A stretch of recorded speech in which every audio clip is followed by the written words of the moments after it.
Ugh.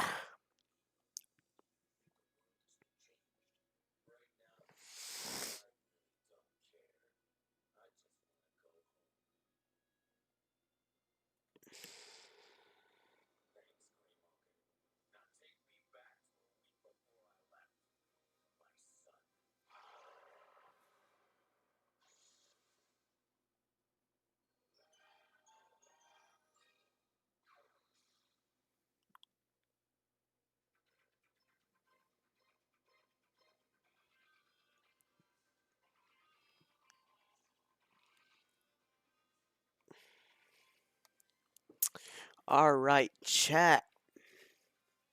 Today isn't gonna be that much of a fun day, but we're still gonna have some fun. We got 2 videos to react to, and we're gonna play one game.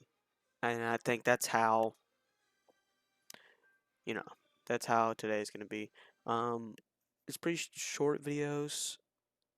One video is like 20 minutes long, and then it's the second video is more. It's more of a genre of videos. It's analog horror, but each video is like max 6 minutes long, and the others are like 4 minutes long.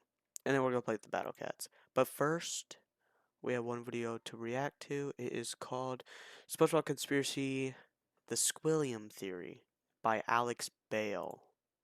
Squilliam Fancy Son? Squilliam Fancy Son! Squilliam Fancy Son! Squilliam Fancyson III is Squidward's rival from high school band class. So, I just took my private yacht across my private lake to my private heliport. He's more wealthy, popular, and talented than Squidward, and he always rubs it in his face. That's right. I'm living your dreams, Squidward. Oh, just succeeding in everything you failed in. But I intend to prove that he's a fraud, using his wealth to make himself seem more popular and talented than he actually is. He goes to ridiculously extreme and expensive lengths to humiliate Squidward and show his superiority, and I'm gonna prove it. SpongeBob is one of my favorite shows from my childhood. Even going back now and rewatching the old ones, it still holds up. You might think, it's just a kid's show, there's no continuity, there's nothing worth theorizing about, but the show constantly brings back characters and references to previous episodes, and if you look closely, you can connect the dots and find some very... Should we watch more than one? Because this is the first one, we should watch this one. Because all these theories are connected. We'll just watch as many as interesting we can. stories. And today, I'm going to prove that Squilliam Fancyson III is a manipulative fraud. Evidence number 1, the pet hospital. We first meet Squilliam in Season 2, Episode 15, Band Geeks. The episode opens with Squidward playing the clarinet and getting a knock on the door.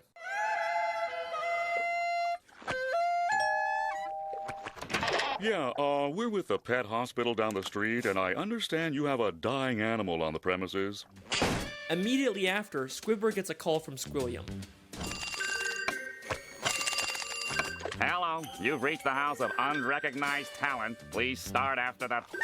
Sounds as though you've got a dying animal to attend to, eh, old chum? I believe that not only was Squilliam spying on Squidward to know when he was playing his clarinet, but he also hired the doctor to come and embarrass Squidward. He has cameras. Yep, he has cameras in his house. Yeah, we're with the pet hospital down the street. Pet hospital down the street. We have never seen a pet hospital.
Alright, I'm back. Hospital in Bikini Bottom. We've only ever seen just the regular Bikini Bottom hospital. We've seen this purple doctor fish before, but once again, he's never worked at a pet hospital. We've only ever seen him at the regular general hospital. Well, Mr. SquarePants, it seems you have the suds. The Are you ready suds. for your treatment? Is that a Then real there's this green disease? fish- Hold on. Is that real?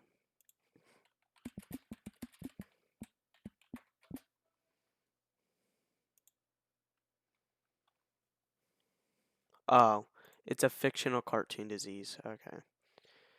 Acting as a common cold or a minor disease. Cool. Behind him, and we've only ever seen him as one of the many identical paramedics that work at the Bikini Bottom Hospital. We even see him at the end of the episode to take Squilliam away after fainting. So it is very likely that Squilliam hired these two and told them to pretend like they're from a pet hospital just to humiliate Squidward. But this is just the start Only, of Squilliam's bro, elaborate this is like lies. Squilliam's like the reverse Flash of the Nickelodeon SpongeBob Evidence show. number 2, the Bubble Bowl. In the same episode, The Squilliam Bubble also Bowl. says, I'm the leader of a big fancy band now, and we're supposed to play the Bubble Bowl next week. The problem is, I'm busy next week and can't make it, so I was hoping you and your band could cover for us. but we've never seen Squilliam's band before, and despite claiming he's too busy to make it to the Bubble Bowl, he still shows up at the end to watch Squidward's band. So both his excuse and probably his band were made up to pressure Squidward into humiliating himself at the Bubble Bowl. Evidence number 3, Squilliam's friends. In Season 3, Episode 8, Squilliam returns. Squidward leaves for work and conveniently bumps into Squilliam and all of his fancy friends, despite Squilliam not seeming like the kind of guy that would come near the Krusty Krab. He and his friends make fun of Squidward for working as a cashier. Hold it! Don't tell me! You're a cashier! Don't lie. Lying always makes it worse. But I believe that this encounter was planned out by Squilliam in advance. What a and he loser. hired all of those people to pretend Bro, to it's be a his job. friends. Take a look at Squilliam's friends. They're all nicely dressed. You kind of get the sense that they're fancy, high-status members of Bikini Bottom, but they aren't. This is more like what the fancy rich people in Bikini Bottom look like. These are just some regular Bikini Bottom citizens. Most of them usually don't even wear nice clothes like this. And most of them are regulars at the Krusty Krab and would already know Squidward as the cashier. My daddy doesn't have enough slime! These are not the type of people Squilliam would hang out with. I mean, why would Squilliam be hanging out with one of Pearl's teenage friends? At the end of the episode, Squilliam even admits to his whole life being fake. I made everything up about my life. I have no yachts, jets, or anything. I was only trying to impress you. And then, of course, he quickly says he's just kidding. Is that true? Of course not! I'm filthy stinking rich! But was he kidding? I mean, obviously he's rich, but is there a nugget of truth in there? Evidence number 4, the statue. In Season 7, Episode 6, Squidward has to pick up trash for community service, and Squilliam once again conveniently bumps into him and reveals he's cleaned up so much trash that the city actually built a statue of him. Maybe if you clean up Bikini Bottom, they'll build a statue of you. Oh, wait! They've already built one. Of me! I cleaned up all of Bikini Bottom in only 1 week. I believe that once again, this encounter was staged by Squilliam, and he actually paid to get that statue built. As Squilliam tells Squidward about the statue, a female fish admires it and says, Bless you, Squilliam Fancy Sim. Bless you. but if you remember, this is one of those friends Squilliam likely paid, making her whole comment feel very fake. By the end of the episode, Squilliam's statue gets destroyed. A police officer approaches and they have this exchange. This is your statue? It was. Squilliam admits that it's his statue, not the city's. And why else would the officer give him specifically a ticket if it was city property? Evidence number 5, the concert. In Season 6, Episode 17, Squidward watches Squilliam play the clarinet at a big fancy concert. He receives a standing ovation, causing Squidward to leave angrily. But I believe this entire concert is a Squidward in a scam. Not turtleneck. only has the audience been paid to cheer, but Squilliam never even touches his instrument. Once again, many of the audience members were part of Squilliam's quote-unquote friends, but we also never actually see Squilliam play the clarinet. The episode opens right after he's finished his performance with the Doesn't even audience pick it up. cheering, and one member of the audience said, says, He's such a great musician. He doesn't even have to touch an instrument to be brilliant. maybe the real reason Squidward leaves so angrily is because the audience cheered for Squilliam even though he never even touched his clarinet. Maybe Squilliam is just as bad as Squidward at the clarinet and he's trying to hide it. Squilliam has gone to some pretty extreme lengths just to humiliate Squidward, but nothing, and I mean nothing, Special kind of compares hate. to what he does next. Evidence number 6. The Music College. In the same episode, after Squidward leaves the concert, he's approached by the headmistress of the Bikini Bottom prestigious music college. Aren't you the esteemed Squilliam Fancyson III, who we all came here to see perform tonight? She mistakes him for Squilliam and offers him a position as a professor. Squidward pretends to be Squilliam and teaches a class, only for the police to burst in and arrest him, all while he's being filmed on live TV. And I believe that this is Squilliam's most elaborate and most expensive scheme to destroy Squidward both publicly and legally. This encounter where Squidward gets offered a job is already suspiciously convenient, but listen closely to their exchange. I'm Squilliam Fancyson. But didn't you just say a minute ago that your name was Squidward that? Q Tentacles? It is. No, I mean, no, I didn't. Well, that's a relief.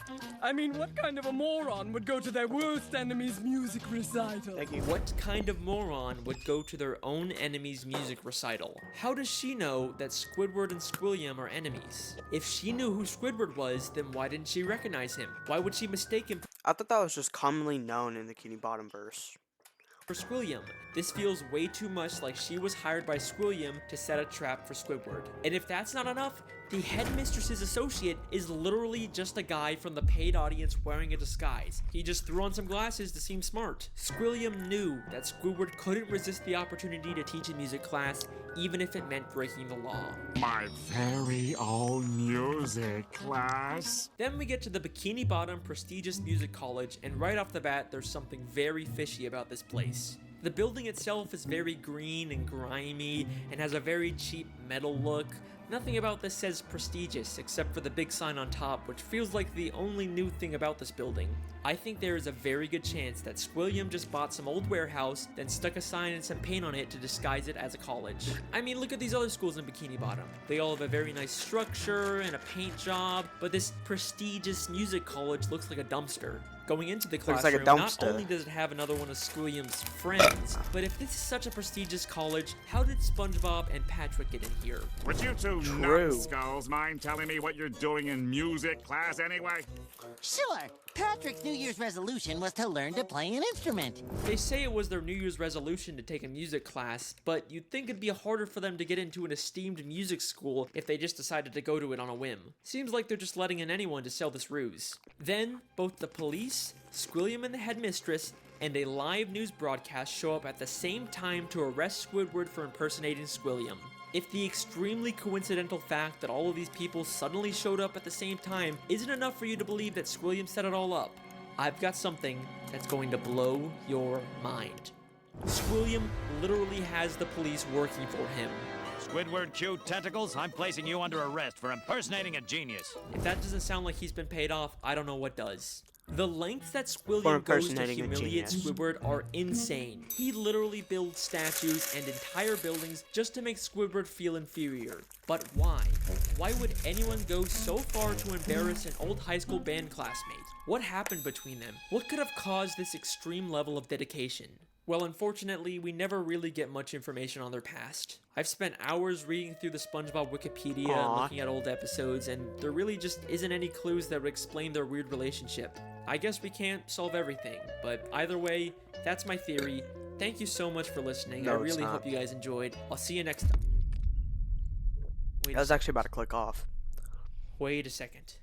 Season 6, Episode 5, Slide Whistle I Stooges. just got Just a chills. normal episode where SpongeBob and Patrick annoy Squidward. Nothing really out of the ordinary. Except I have one question about this episode.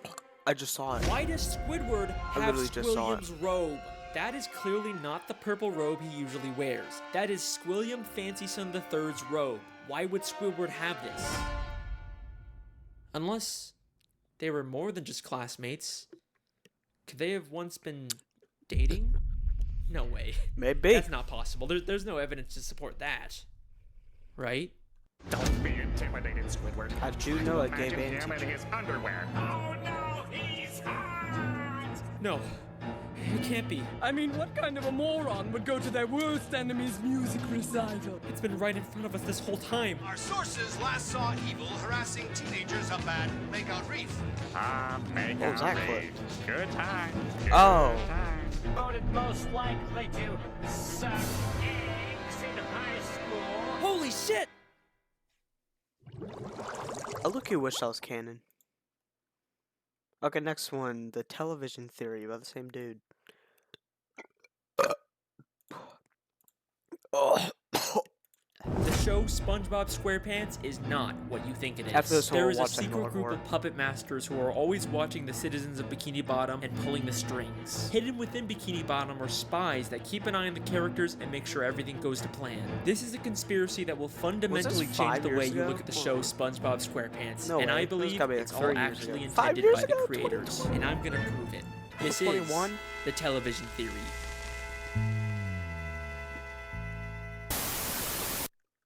You guys had a great reaction to my Squilliam Fancyson theory, and I had a lot of fun making it. Squilliam, you lying, deceiving bastard! I didn't even realize that! But trust me when I say that what I've discovered this time is much, much bigger. To start this theory, we have to go back to the very beginning of the very first episode of SpongeBob SquarePants. Ah, the sea. So fascinating. So wonderful. Fascinating. Here we see Bikini Bottom, teeming with life. Home of one of my favorite creatures, SpongeBob SquarePants. Yes, of course. Isn't there 2 windows here? He lives in a pineapple, you silly. So let me ask you a question. Who's speaking? I'm looking that up.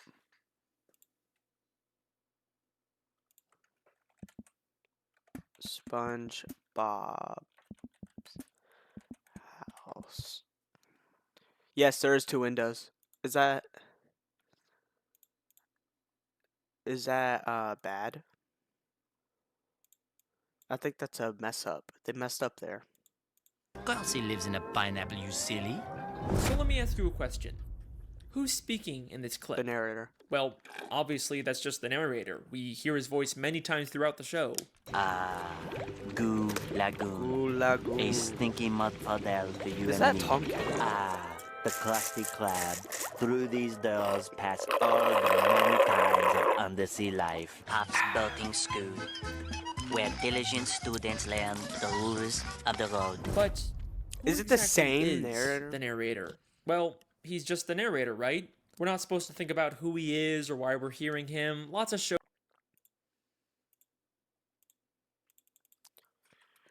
Who voices the narrator in SpongeBob?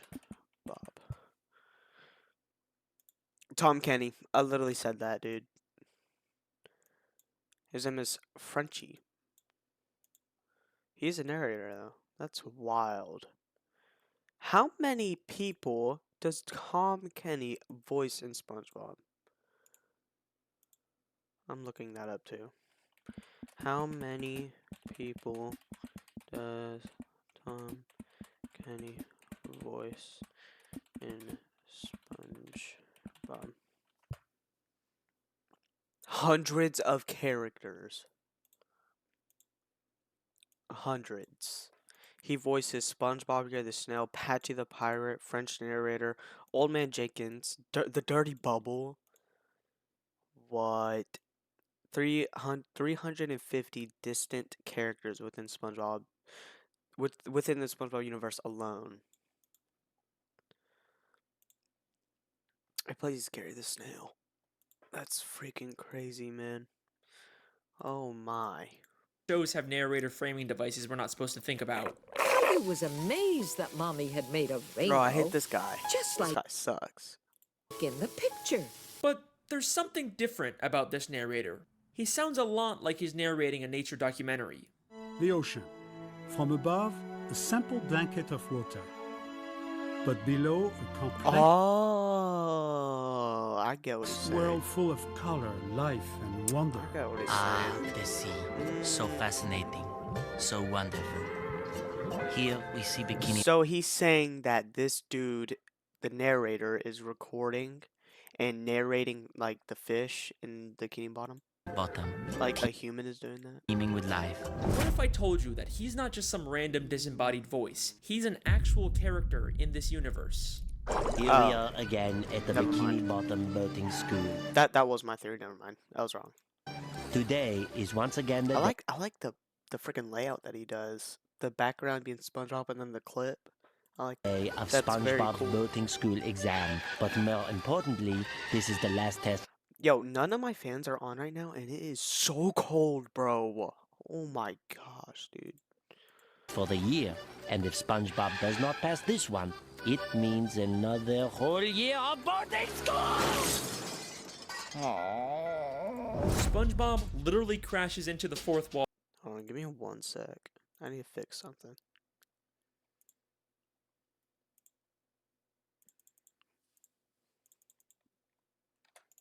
It's gonna bug me. I have to fix it.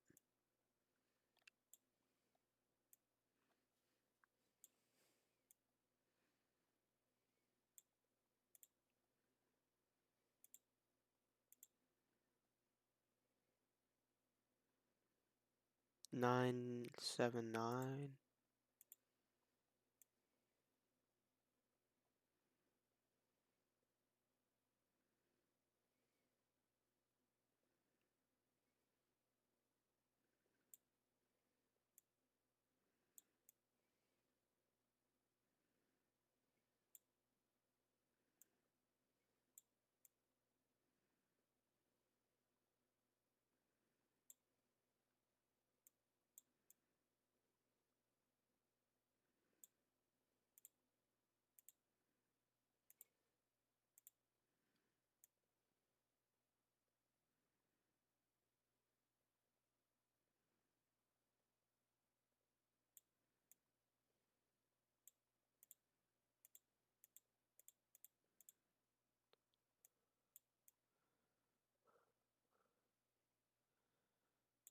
What?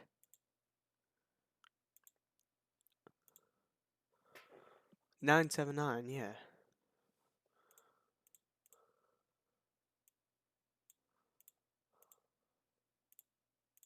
Little bit smaller.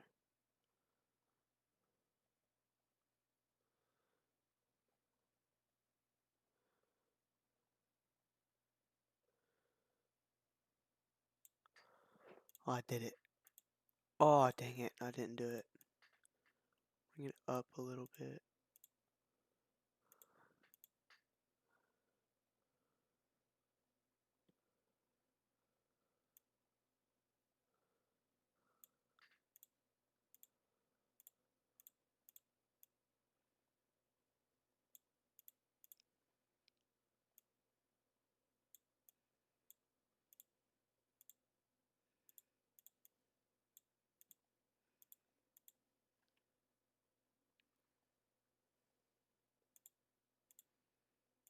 I'm about to do this. I'm gonna do it. Watch.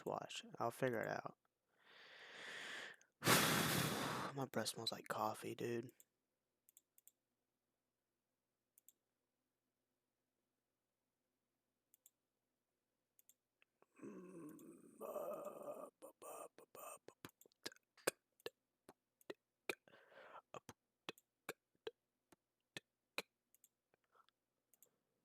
Oh, my chat's right there. Can't even put it there if I want to anyways.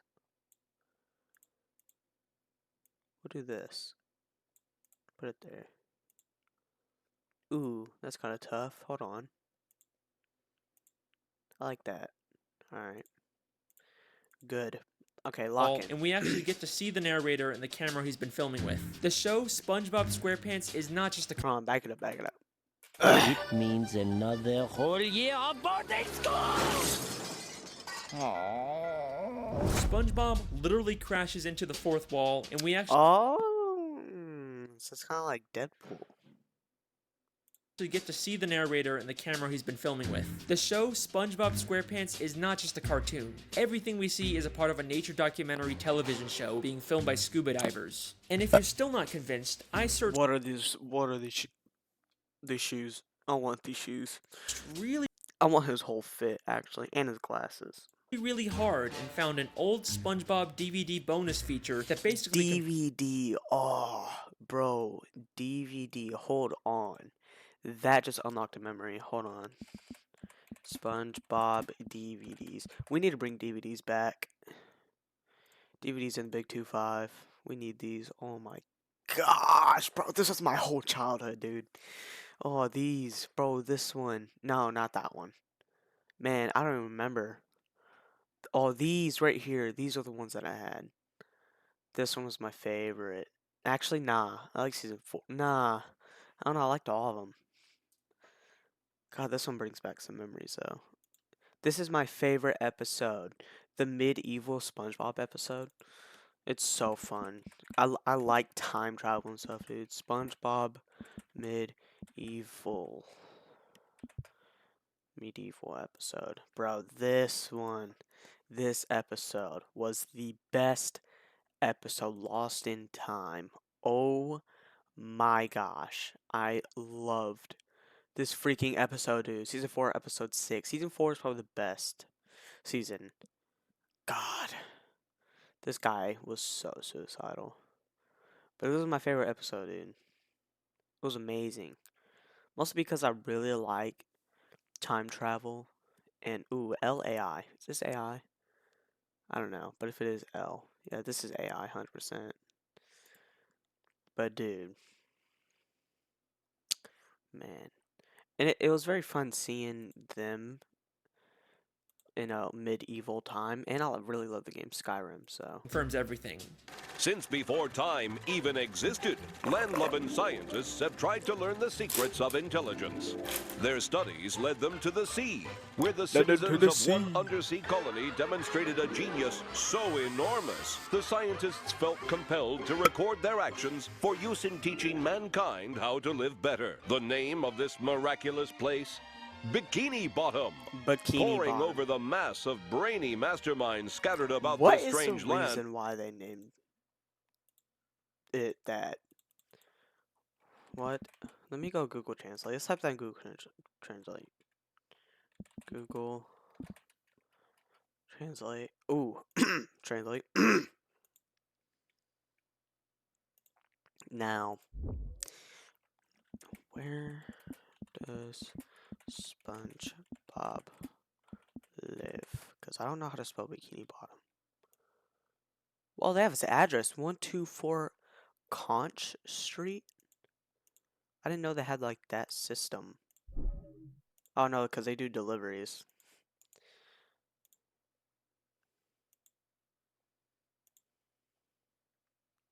Okay, it doesn't do anything in Google Translate. What does... Here, let me show you what it looks like. This is what it is. Bikini Bottom. It says nothing. What does mean IRL? A fictional town by Bikini Atoll, a real coral reef in the... No way that's real. Bikini Atoll is a real place. A remote 23... Hold on. A remote 23 coral reef in Marshall Island. Is this a bomb? Nuclear tests. Bikini Atoll was a place for nuclear tests? Nuclear testing history. 23? Bro, that's crazy. 23 bomb testings. That is actually wild. The scientists chose 6 Bikini Bottom residents at random to study. As the scientists marveled at the advanced knowledge and superior intellect... Yo. There must be fishes with like 3 heads. Nah, there must be fishes that are growing legs there. Or wings. Nah, there's fishes with wings, right? And legs. Frogs, right? Are there fishes with legs? Yes. Can they walk, though? I don't think this could walk. Ah, see? Ooh. That's not real, but that looks scary. Yeah, dude cannot walk. Because when you're in water, you're more lighter. Let's see if they have wings. I know they have wings, because I played that shark game. And there's fishes that could fly. That is crazy. That's something you see in Avatar. Oh my gosh. What a beautiful winged animal. That's scary. I don't like that. Ooh, that looks pretty. Nah, that does not look pretty. I don't like that. That looks pretty. Holy, I don't like that. I don't like how fishes look like that. This is a pretty fish. I don't know if that's real, but that looks pretty. Yeah, like this is ugly. I don't. Ooh, ew, bro. I hate fishes, but this is a very pretty fish. Holy, can these actually fly? How? Nah. Yes, there are fishes with wing-like fins. They glide through air. No freaking way, dude.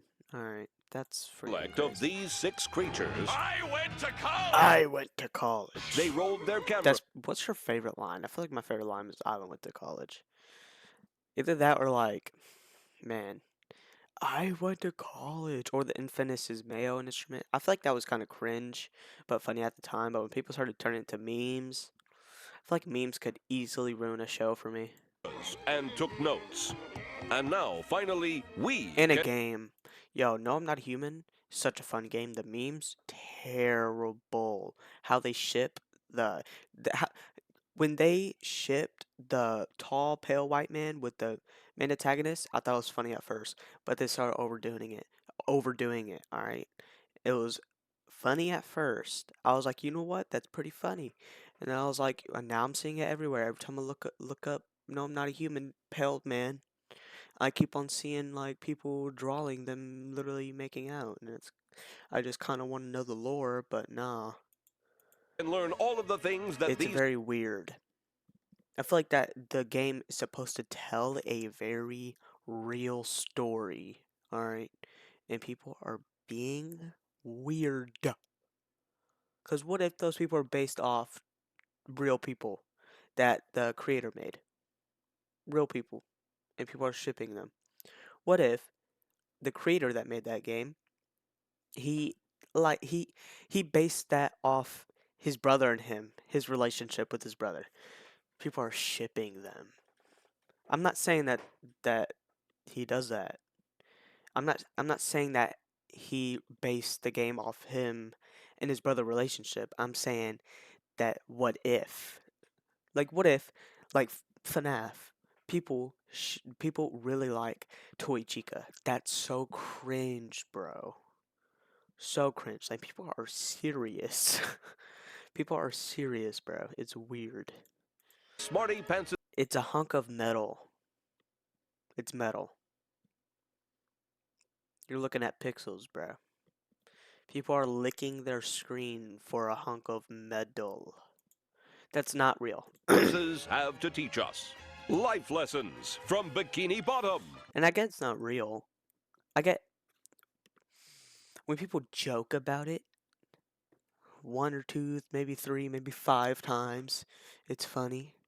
But when it becomes your whole personality and you just like to freaking want to bang Mangle and Toy Chica, it's not funny, man. I don't know how it can get any more clear than that. Now, if you rewatch the show with this new information in mind, some things... And it's not just men, it's women too. They want to bang Arthur Morgan. Start to take on a whole new meaning. I did too. Throughout the series, there's this weird, unexplained running gag of a human... See, that was a joke. That was a joke. I probably won't ever make that joke ever again. And interfering with the characters. It's even in the beginning of every episode in the intro for the show. Maybe the filmmakers are doing... I would love to have SpongeBob as my personal sponge. Not for the shower. For the sink. A bit more than just... Imagine cleaning a pot and he's just giggling in your hand. studying these characters. The hand seems to mostly interfere. Oh. I hate new SpongeBob. Hate it. Just to maintain the health and safety. Now that's cool. That's freaking cool. Whoever thought of this was characters like treating That's cool. SpongeBob for the suds. Well, Mr. SquarePants, it seems you have the suds. Are you ready for your treatment? Oh, hung! Ew, bro. I feel like this is me one day of being ill. God, he's sweating. Ooh. Like, bro, people would smash this hand. People would say smash or pass this hand. Are we serious? I bet this is Tom Kenny. I'm looking that up. Is the hand played by Tom Kenny in SpongeBob? I spelled so many things wrong. The human hand in SpongeBob SquarePants, but he does not. Oh, he doesn't. Oh, physical hand actor is Peter Bennett. What? Is that true? Who is that? I want to see him.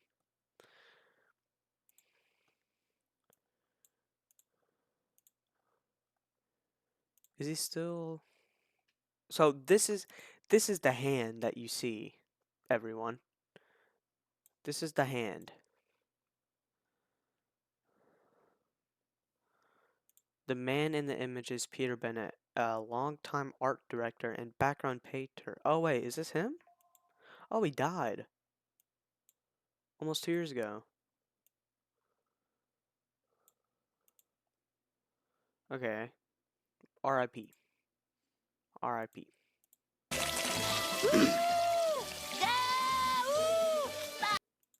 That's Tom Kenny. With the glasses, and he's a hairy dude. I met him. I'll pull up a picture right now. I'll pull up a freaking picture. I met him at a Comic-Con. I can't remember what year. I think it was 3 years ago. No, 2024. I need to go on my mom's Facebook.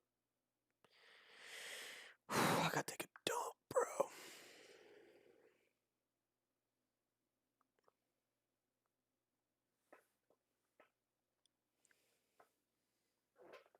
That is me with Tom Kenny.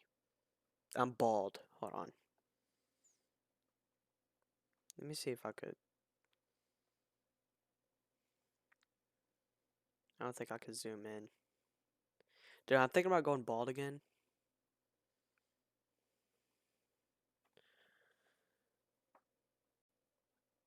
It's me with Tom Kenny.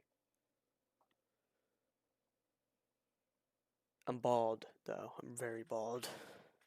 I got a little bit of hair. I think thinking I'm going bald soon. I feel like if everyone did not care about me, I mean, like, look-wise, then I'd be okay with going bald. I just don't want anyone to say anything, like, at all.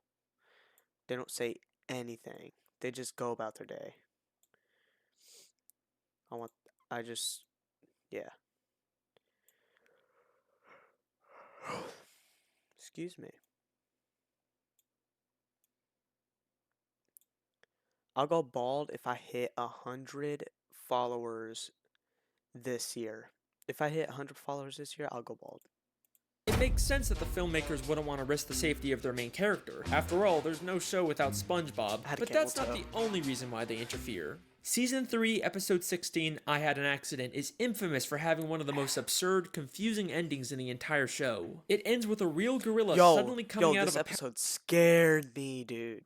I remember watching this at some old person's house. I think it was my grandma, but a grandma that I don't talk to anymore as often.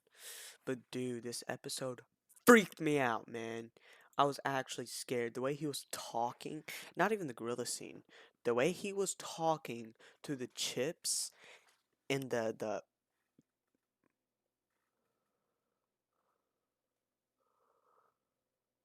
what is that on my on my headphones.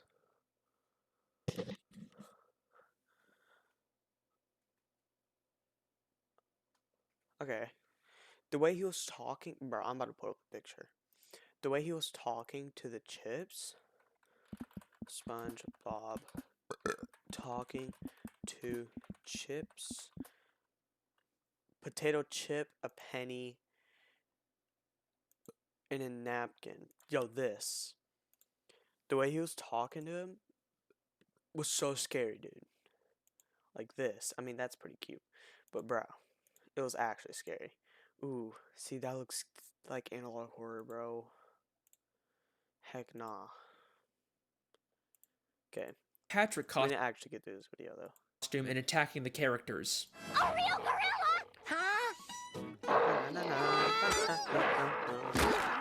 Like, this didn't really scare me. I thought it was fun. Then as soon as SpongeBob begins to... Because it was just literally a monkey, like, trying to kill Sandy and Patrick. Freaking hate Sandy, but Patrick, he's mad chill. So is SpongeBob, but Sandy mad annoying, bro. Question the logic of the scene, this happens. What's a gorilla doing underwater in the first place? Okay, the close-up kind of got me. Well, it's funny you should... I mean, see, George, they're onto us! And then a freaking... Let's get out of here. Why is it so huge?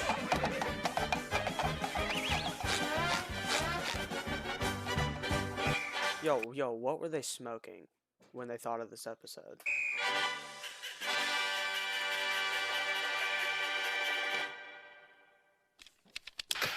SpongeBob is a weird show, but this has always stuck out as being just a little too weird. But knowing what we know now, I think I can explain what's going on here. This isn't a real gorilla. Every other land animal we've seen underwater wears a helmet and is drawn in a cartoony style.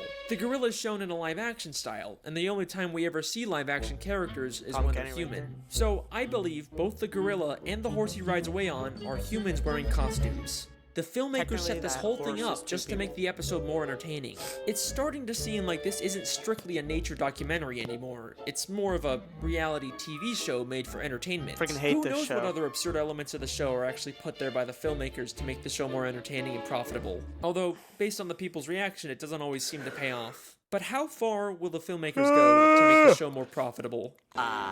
Saturday morning in Bikini Bottom. SpongeBob is watching his favorite Saturday morning show. I want that bowl. Want that bowl. This morning I had kelp, the cereal. SpongeBob kelp cereal at Walmart.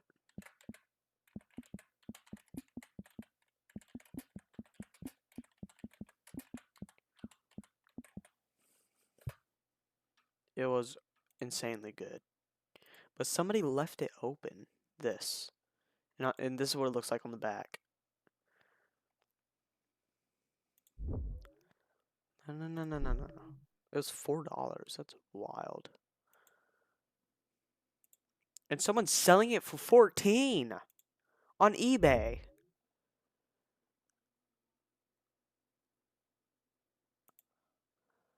What is wrong with this person? Oh, no. Don't add a card. Oh my goodness, yo. Wait, what did that just do? Oh, I thought I was about to see. I thought I was about to show my address. That's why I freaked out.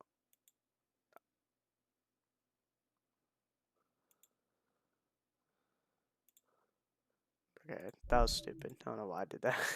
The Adventures of Mermaid Man and Barnacle Boy. Enjoying a bowl of Mermaid Man and Barnacle Boy bland cereal. 11 minutes. And wearing the official Mermaid Man and Barnacle Boy Blackfist biters.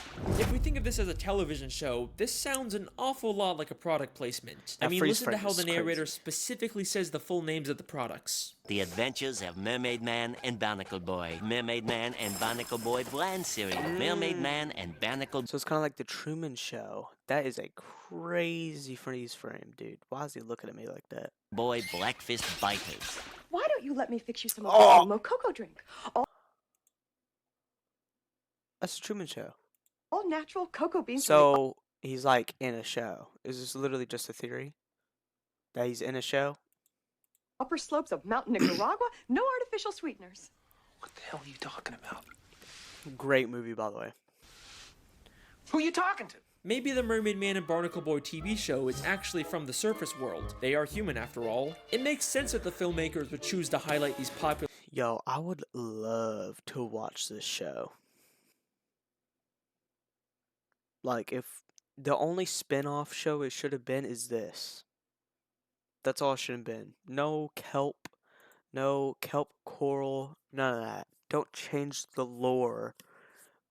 I feel like what they should have done is dive into the Bikini Bottom's past and only upload this. Because the dude who made SpongeBob had rules. He said, I'm gonna look up the rules. He said something about no spin-offs, but that should have been the only spin-off. What were the rules for SpongeBob?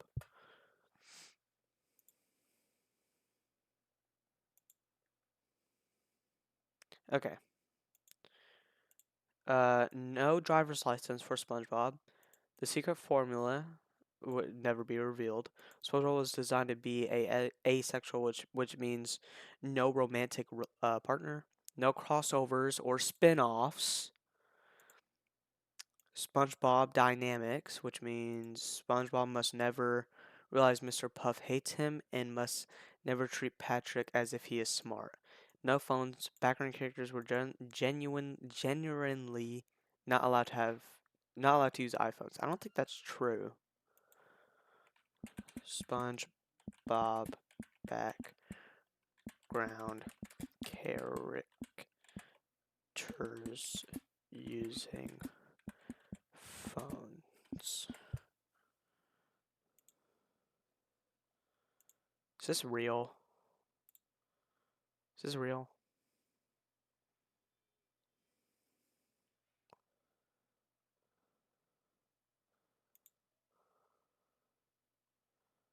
Is that a real phone? This looks weird. Is that a real episode? Yo, I hate ChatGPT, dude. Alright. Really superhero characters. The more they show, the more they're gonna sell Mermaid Man and Barnacle Boy merchandise. Hang on a second, why are Mermaid Man and Barnacle Boy the same size as all the fish in Bikini Bottom, even though humans are always shown as massive compared to fish? Because he had the shrink device. The belt. Go, my big daddy.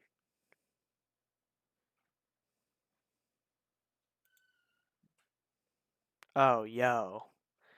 Oh, what's up, man? Hey, how's it going, dude? How's it going, bro? Anyways, the Mermaid Man belt. No, yeah, Mermaid Man. Mermaid Man belt. It was the thing that shrinks stuff, right? This. Yo, I feel like I really want this, but not know how to work it at all. What? Ooh, looks like a dried up piece of foreskin, dude. But, dude, is this a Band-Aid? Whoa, it's shiny. Yo, would you rather have this or like an Infinity Gauntlet?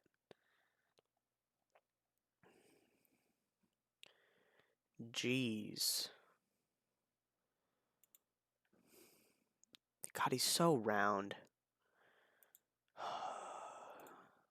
Oh, alright. I'm going to show you what we're doing today. We are watching Alex Bale. We just got done one video, and then we're going to watch this. It's analog horror, but it's a lot shorter. Only has 6 videos, and each video is like 3 to 6 minutes long. The reason why it looks like I watched them is because I was checking if they were like safe for YouTube and Twitch. And then we're just going to end off the stream by playing the Battle Cats. But after this video, we're going to watch this one. We already watched one Alex Bale video. I'll come back to that one later. The show doesn't even just hide product placements. I've been on this video for like an hour now, dude. We literally we watched, this is the second one. We watched this one is 11 minutes. And then like an hour, like 30 minutes ago, we put on this one. Model Sponge, they literally trick SpongeBob into making a commercial for a human product. This is scary. I'm ready for my close-up, Mr. Director. Very well. Lose the pants! Lose the pants. Hans, where's my star? That might be rape, I'm not gonna lie. How old is SpongeBob? How old is SpongeBob supposed to be? How old is SpongeBob supposed to be? Because I get early to mid 20s. Oh, this guy sucks. So, while a driver's license shown in an early episode lists his birthday as July 14, 1986, indicating he was a teenager when the show premiered in 1999. The creator, Steven Hillenburg, intended for the character to be ageless.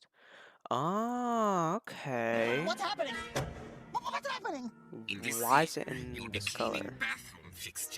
Okay. Household chores Just are a skip that. snap That's with weird. new Sponge. Oh, he's doing that for no copyright. That's smart. It cleans Because this sinks. is basically like a whole clip from the SpongeBob show. Just look at that shine. This is just like in real life how SpongeBob is such a popular character that he's used to sell tons and tons of products. So far I've shown you that the I would love to go to that store. I've been there before. show SpongeBob SquarePants is actually a documentary television show, but the creators continually interfere to push their own agendas and make more money. But that brings us to an important question. Do the characters know they're in a television show? Let's go. What characters break the fourth wall the most in SpongeBob? I feel like Patrick could be the one person to do that. Because then I feel like Patrick would be like staring at us, talking, and then one of the other characters would be like, "Who you talking to?" And he's like, "Huh? Huh?" Because then he's just like the dumb character. What character breaks the fourth wall in SpongeBob the most? SpongeBob himself. What? SpongeBob himself breaks the fourth wall the most. Directly talking to the audience, manipulating the show's animation, such as pulling the screen or using bubble transitions.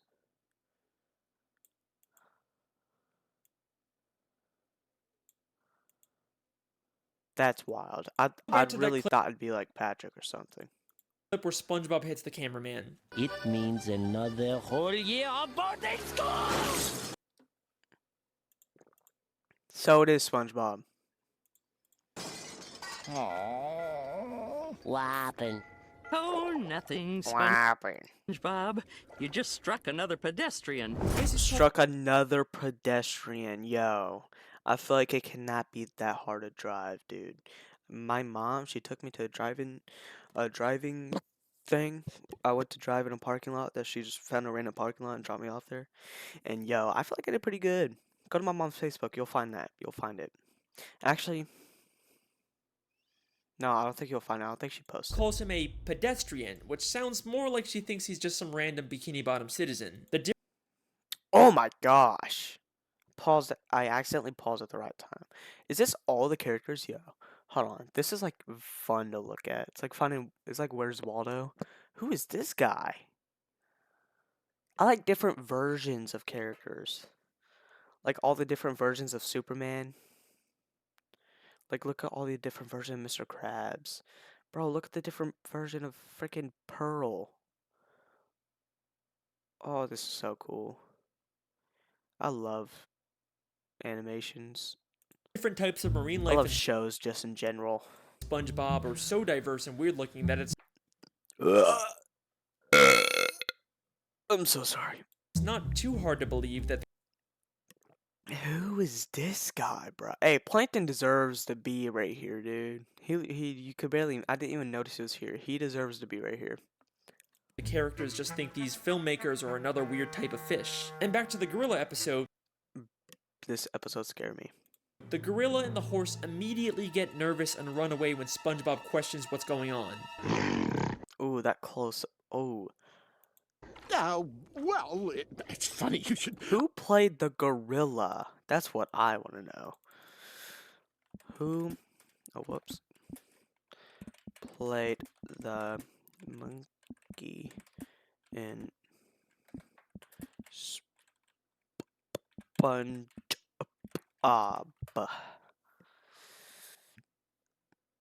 Squirrel Jelly? Okay, Tom Kenny voiced the monkey. It says Tom Kenny voiced the monkey. But in 2018.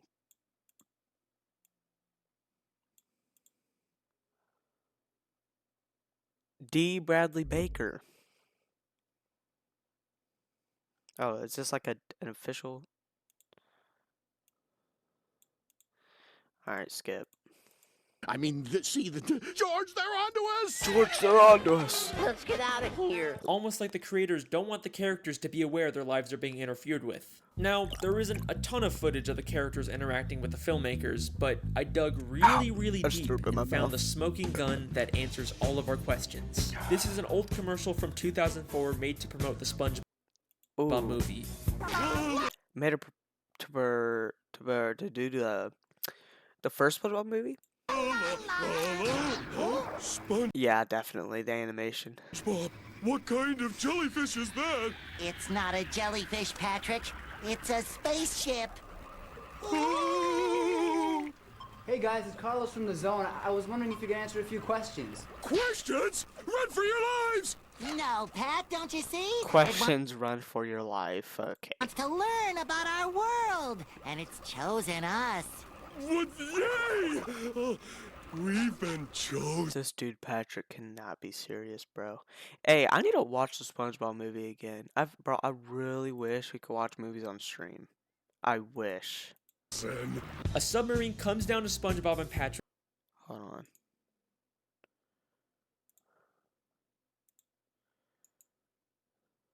Why is heck?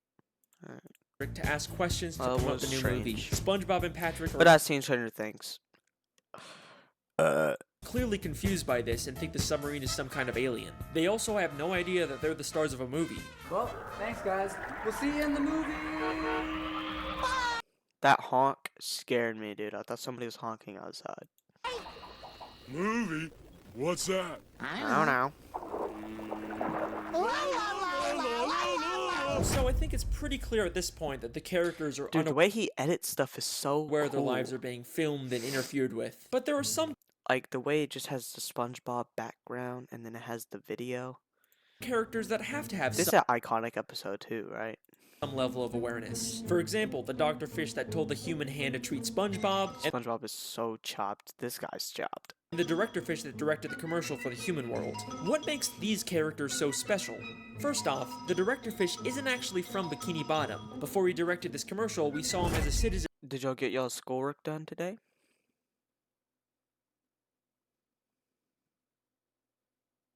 Did y'all get y'all's schoolwork done?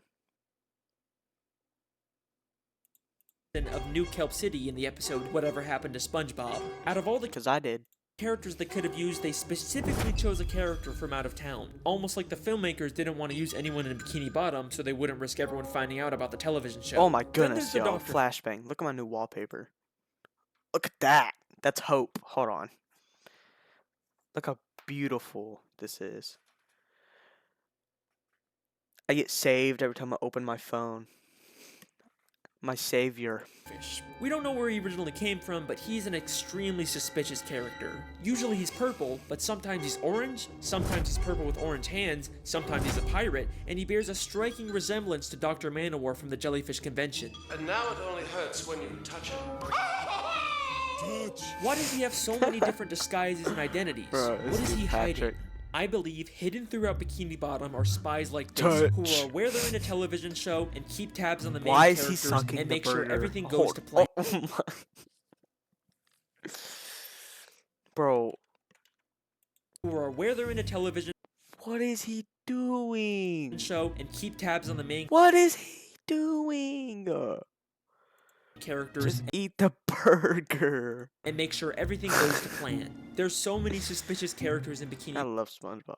They low-key just should have ended the show after the movie. Isn't that what they were supposed to do?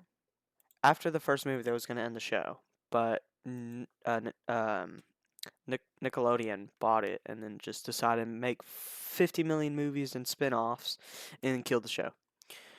Was SpongeBob supposed to be an adult show? Let's look that up first. No, SpongeBob was not supposed to be an adult show.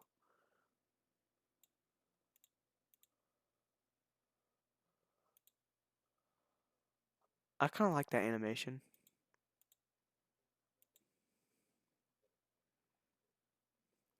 I feel like that's a lie.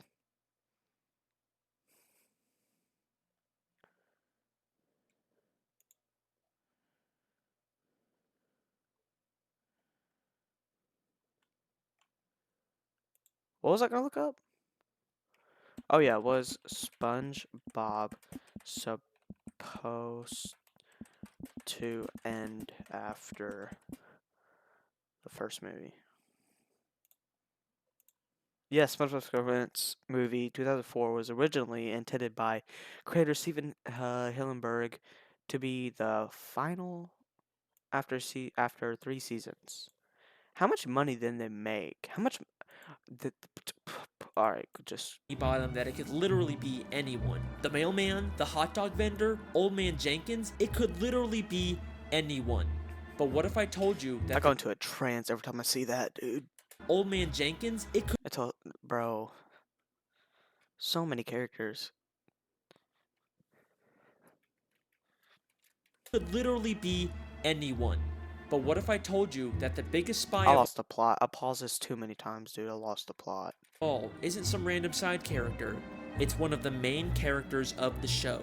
Someone who's been there from the very beginning. Someone who's not even from Bikini Bottom. Sandy. Someone who's not even from the ocean. Called it. That's right. Sandy Called it. Cheeks. Sandy Cheeks is the thrill-seeking... I was gonna say Mr. Krabs because he could go up and land. Scientific... He could go up and land? What? Squirrel from Texas who lives underwater in her tree dome. But why did she come to Bikini Bottom? In the episode Chimps Ahoy, we find out she was hired by a group of chimpanzees. This episode was so trash. It was so boring. But it is so much better now because the other episodes in SpongeBob is so bad. Is to come underwater and create inventions. But why does she need to be underwater to make inventions? She could have just as easily have made any of her inventions on land. It must be extremely expensive to maintain a giant dome of air underwater. There is no way the only reason she's here is to make random inventions. I think this whole episode is an elaborate ruse to throw off the other characters from the real reason Sandy is in Bikini Bottom. To spy on the main characters and make sure the show stays on. Patrick looks so bad here, dude. He looks so chopped. Squidward, I don't know what's going on with him. He's high. Gary, probably the most good-looking one here. Plankton. On track. Plankton, bro, I don't know why he's looking at me like that, dude. But I could for real do something to him. I'm not gonna lie. Many of the times the characters are in danger. Kill him. Sandy conveniently steps in to save the day. And the many worm of the episode was low-key a fun episode. Seeing Sandy defeat a freaking big worm. Key entertaining episode plots. Is that a butthole? Driven by an invention Sandy creates. God, he looks like... Everything she does... Looks like 11 in season 1. Is a calculated move to carry out the hidden agenda of... Yo, Sandy could be a villain, dude.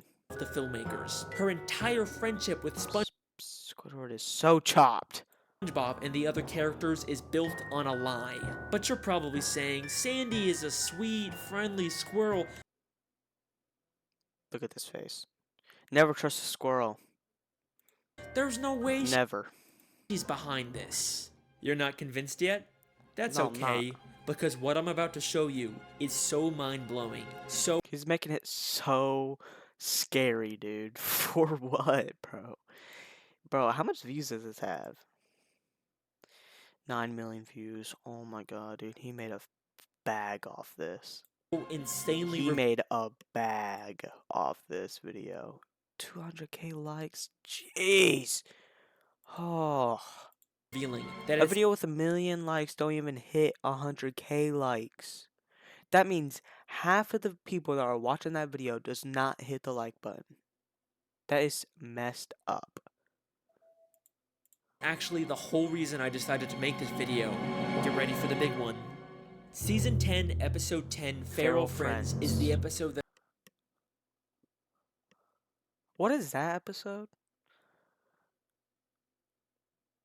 I don't know that episode. Is that where they eat Krabby Patties and they all turn into zombies? Entire mystery. During a birthday party, a green moon suddenly appears and turns everyone except Sandy into less evolved, real-life versions of themselves. Sandy is completely caught off guard by this and decides to... I feel like this is a cool episode. Hold on.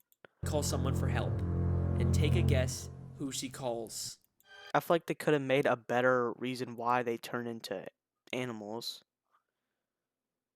I feel like they could have added way more lore with the Krabby Patty. Oh, we ran out of one ingredient for the Krabby Patty. We're just not going to use it. And then they de-evolve.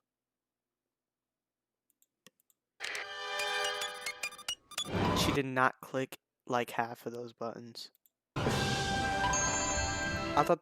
Whoa. Hello? She calls the narrator. French narrator speaking. He has this picture, and is that Mr. Krabs? How is it hanging? He has a picture of Sandy. Yo, they might be banging. I'm not gonna lie.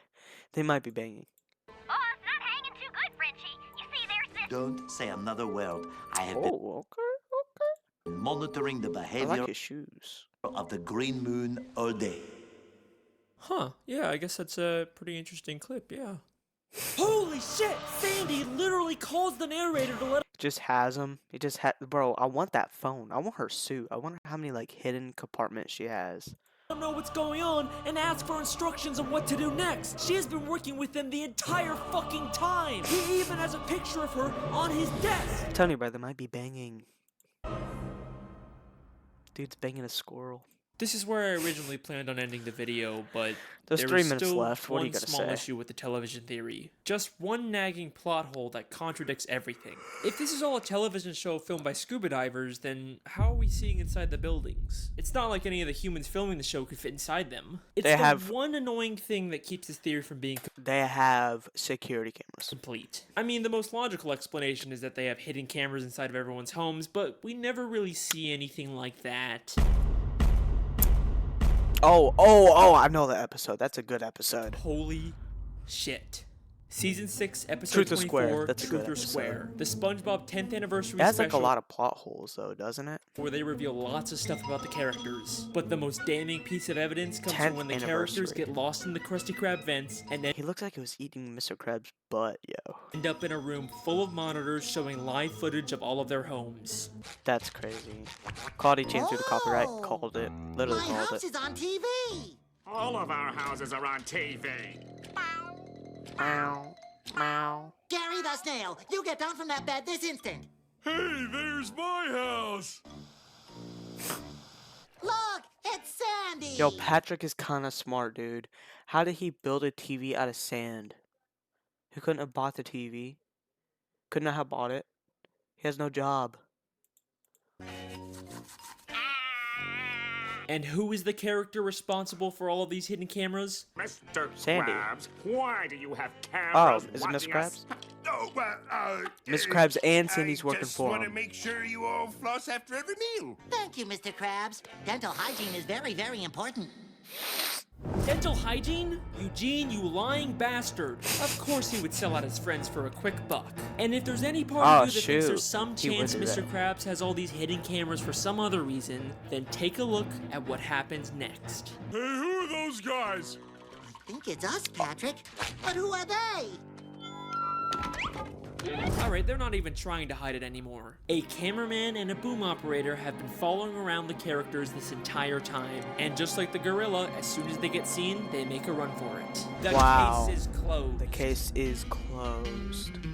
The television theory is something the show has consistently alluded to from the very first episode to the newest episodes. Maybe one day the show will actually directly address it and our characters will discover the real truth about their world. But regardless, that's my theory. I hope you guys enjoyed. Let me know what you think in the comments. Make sure to subscribe if you want to see more. See you next time. Hey, whoa, hang on Oh, a sec. shoot.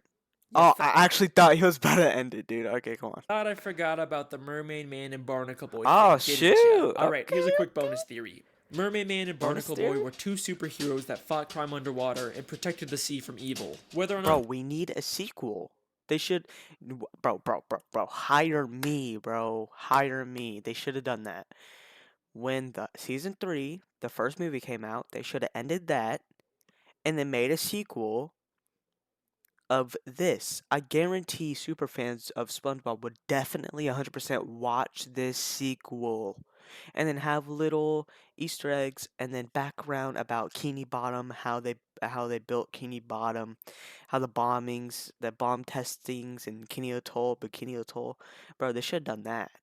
And then SpongeBob would appear sometimes, but not all the time. And they would get flashbacks, but not flash forwards technically into the distant future. See SpongeBob working, bro. We see SpongeBob's parents. That'll be freaking banger, dude. they actually did this or That'd was be also gangster. staged for television isn't clear, but they both spent Bangin'. their lives underwater until they became old and retired. But after spending so much time under the sea, they no longer And then they fit- should have stopped it. No, this is what they should have done.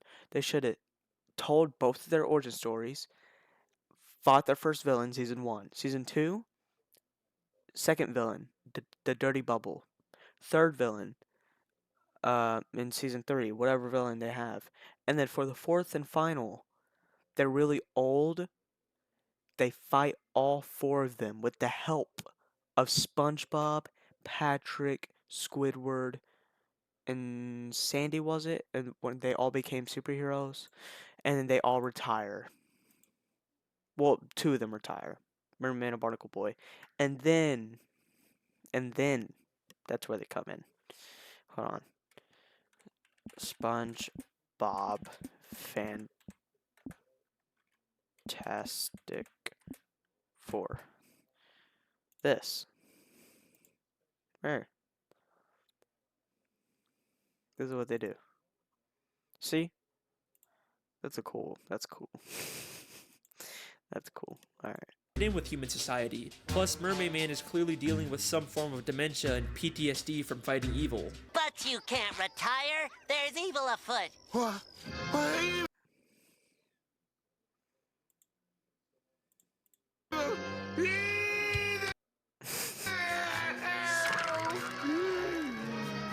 He kind of looks like a Dirty Bubble right there.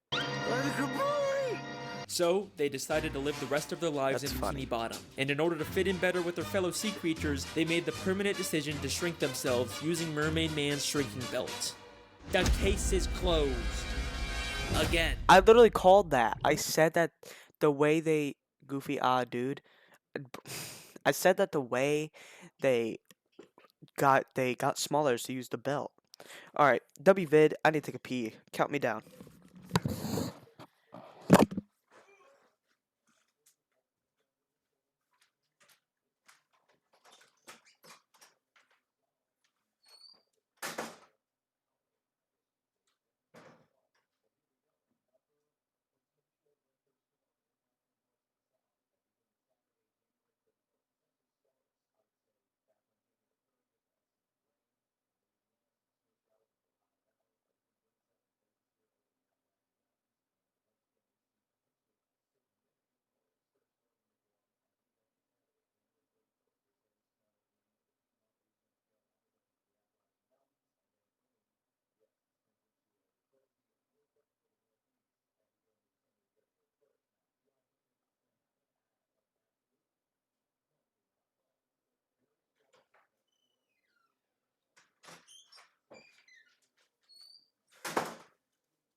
Alright. Second video. Analog Horror by Your Band Spook or Urban Spook with 1 million views. Okay, just a heads up. 6-7. Let the meme die. Just let it die. Let it die. Let it die. Okay, just a heads up. This is a very deep, story. About a painter that does something to a girl, that is bad. Like, to multiple people. And I want to let people that will watch this in the future, and the dude watching, you watching this right now, this is going to get pretty messed up, alright? Because I've seen this before, but I could not watch all of it, and that's what we're going to do today. There's only 6 videos. No cap, just start it? Alright, fine. I warned you.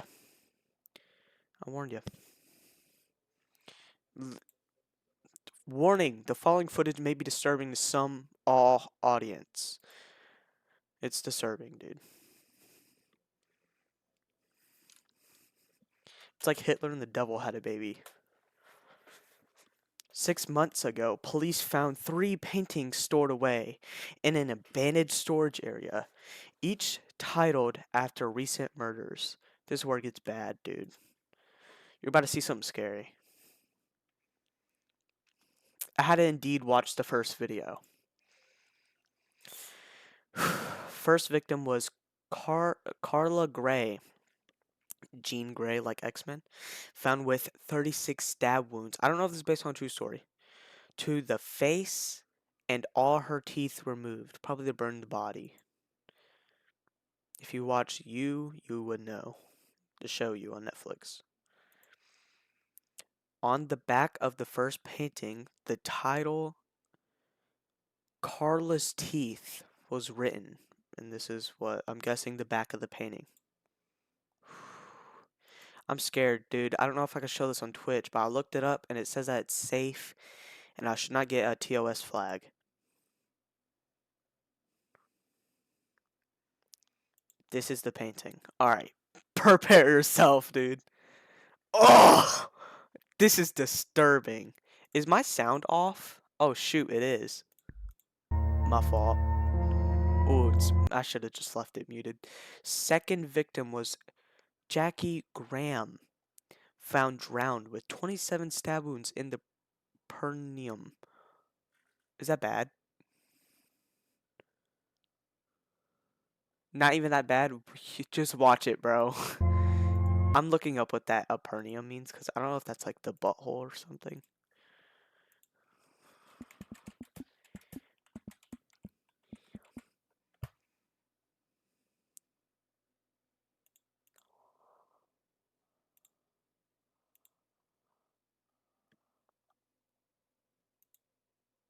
I'm hiding this part.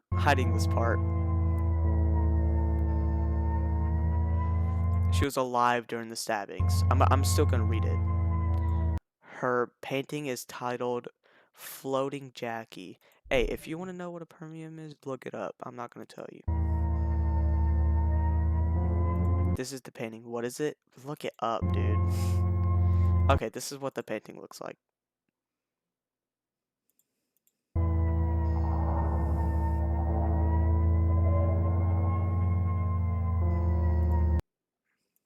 Last victim. How do you spell it? Hold on.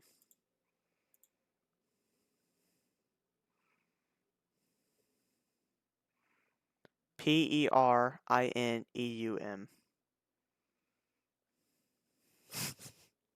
Might need delete search history after that.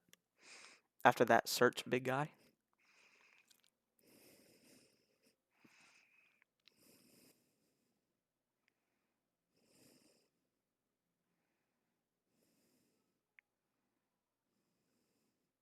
While you do that, I'm going to skim through this. I don't think it's anything else's. I don't think it's going to show anything because it wouldn't be safe on YouTube. Crazy work. And she got stabbed there while she was alive. Probably the most sensitive part of the human body as a female. Not me as a female, but... Alright. Last victim was James Miller, found with his face torn off and his wrists split open. What sane human being made this, dude? Autopsy showed that James was alive for several days without a face. Alright, cover your eyes if you don't want to see this next part. Okay, next few parts. The third painting was named James' Secret Face. Do we need to, like, search this dude? This is the painting. Just take it in, dude. Just take it in. Is that like a normal amount of human teeth? 2 months later, several more paintings was discovered. However, the titles of these paintings did not seem to be connected to any known cases at the time. More stuff on YouTube can go by as long as it's educational. I feel like that doesn't, well, because this video is also 2 minutes long, it's analog horror, and it has one worded title, so I feel like this would be way more suspicious. And also, on this YouTube account, I put my real birth date in, so I'm underage. So technically, if it was really bad, it would say it was age restricted, so for 18 plus. So technically, a 9-year-old could be watching this right here. Is that wild? So it should not be that bad. Okay. This is the first video, by the way. Longest 2 minutes of my life. Here are the other paintings and their titles. I'm just gonna skim through it.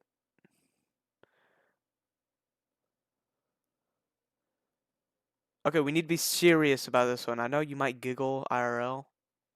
Is that a phone number? I don't know if that's not a real phone number. Don't giggle at all. It's not funny. Here are the other paintings. And take it serious in their titles, because I don't know if this is based on a true story. I'm not going to say it either. Doll Tom. I don't know what... Wax a Doll Tom. Lisa's Secret Face. Hanging Jimmy. Toy Corey. Corey Extension. Look up if it's based on a true story. Alright.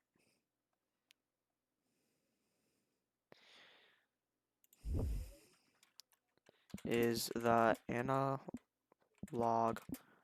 horror based on a true story? Is the analog horror, what's it called again? The Painter. Is analog horror The Painter based on a true story? It's a Reddit link. Should I click the Reddit link? I'm looking at. Oh, mature content. Yeah, I'm not clicking that. I'm pretty sure it's not. But still. Can't make jokes about it. Daniel After the Fire. Jennifer's Last Stare. Scream Maggie Scream? Like the movie Scream? That kind of looks like The Mask. After going public with the case, this kind of reminds me of Dexter. That's messed up if this is based on a true story. I just compared all this stuff, terrible stuff, to Dexter. I feel like this stuff is way worse than Dexter. After going public with the case and sharing the paintings in hope of saying anyone that may be depicted, the police received 3 photos in the mail, all of them also tilted.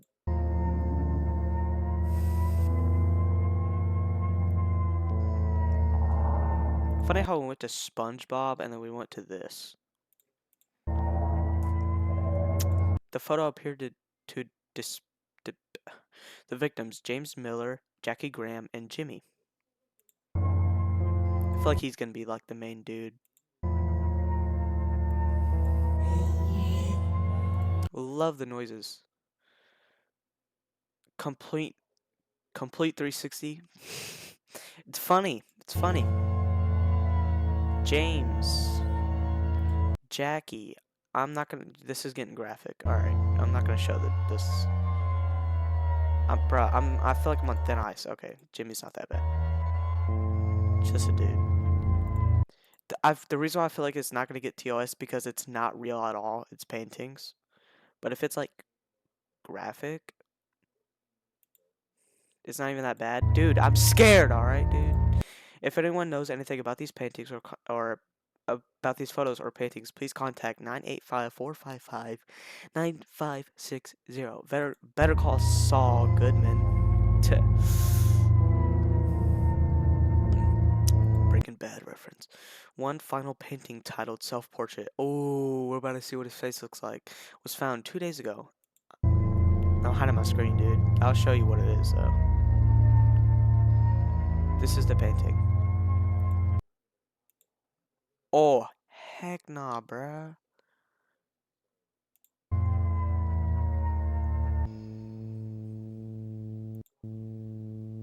It has a soul. That was scary. Man, I haven't felt like that in a while. Alright, next video, The Lighthouse. God, this video have these videos? Alright.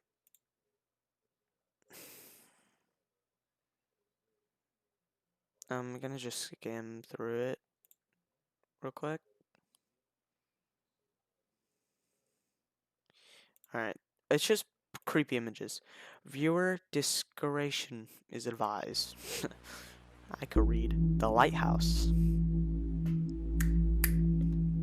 4 weeks ago, a police officer named Bill Collins went missing along with his wife and 2 daughters.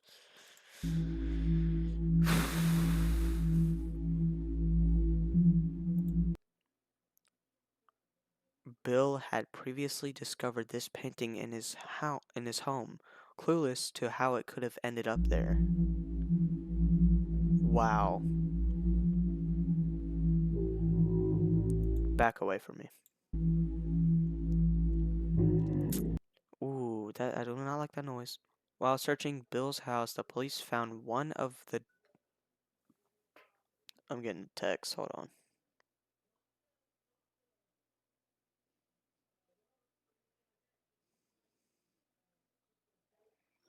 I'll be right back. I just need to... It's about to get cold tonight, so I need to do something about the sink. I'll be right back.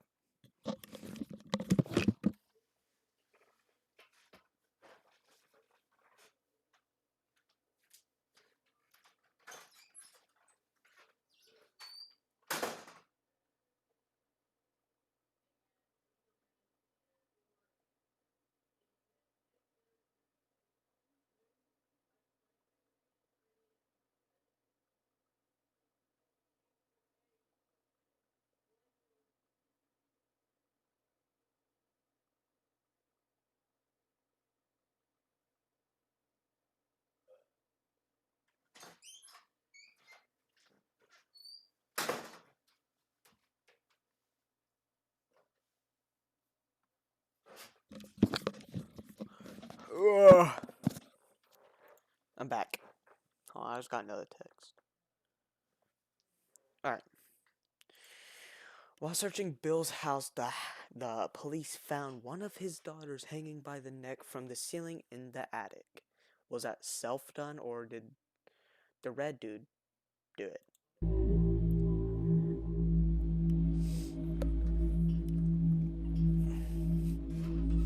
She was only 2 months old. Is that a real baby? So she did not do it. The Collins family's car was found 12 days later by the ocean side. Holy, this is realistic, dude. Because I feel like this would actually happen IRL. In the car, the police found a painting titled Long Neck Angel.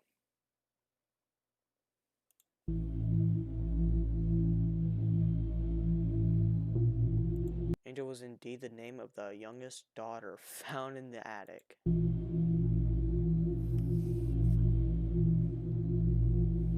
Long Neck Angel. Ooh.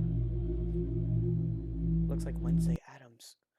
The search would lead to an old lighthouse standing just a few miles away from the abandoned car.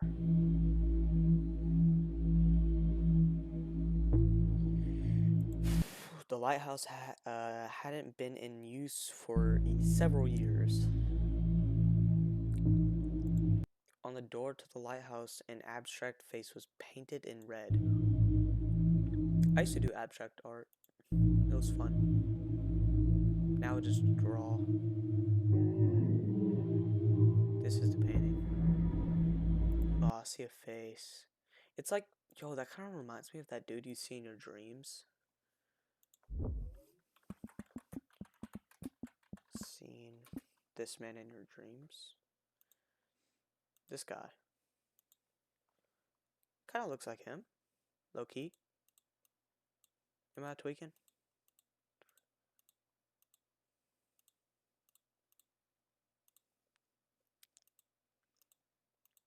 Tell me he does. It looks just like him. Now that I keep on looking at him. Is that what that's based off of?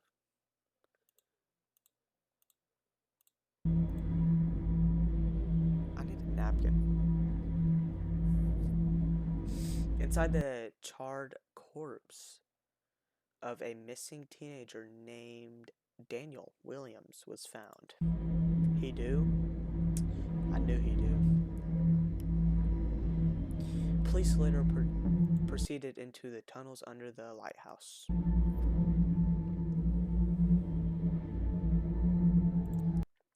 Here the police would find two more corpses belonging to Jennifer White and her daughter Lisa White. They had been missing for several months. These are very basic names. I know two people named Jennifer and Lisa. And Daniel. Mostly the police found a moist barrel emitting a foul stench. Ooh, bro, I feel like I want to hide my screen, dude. The barrel was filled with mangled meat and bones. Tests later showed that it belonged to the rest of the Collins family. I know a person named Collins too. I have his number. We're like best friends. Love Colin with all my heart.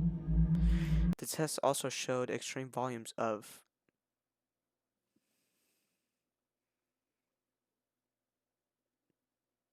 amphetamine. I don't know, dude. These big freaking $3 words.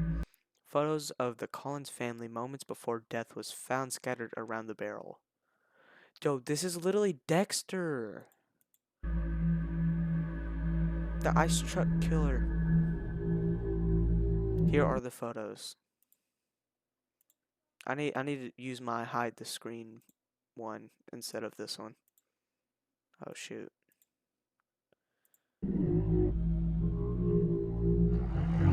Oh, this is an infamous photo.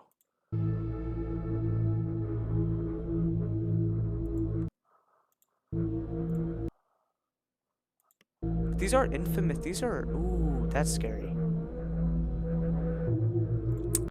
Lastly, there was a fourth photo. I don't even know. I'm not even gonna attempt that. An unknown face. Let me just. Oh, yo.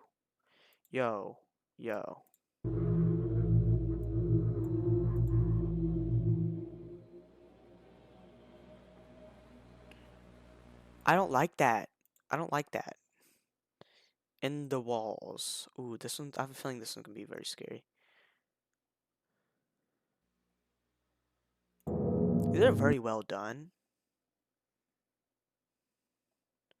Yeah, this one right here. This comment. Oh shoot, this comment, dude.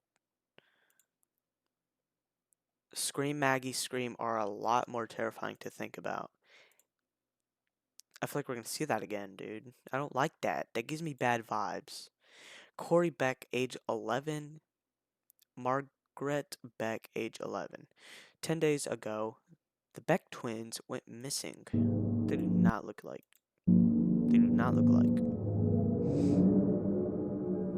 This is the longest video yet, 3 minutes. 5 days later, their bodies were discovered inside a abandoned paper mill factory. I'm just gonna...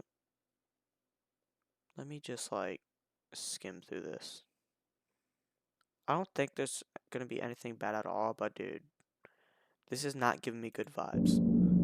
Even though I keep on liking all the videos. The first two were scary. I feel like this one's gonna be scary. The first one is probably the most scariest. However, the state of their bodies were found in a gruesome condition.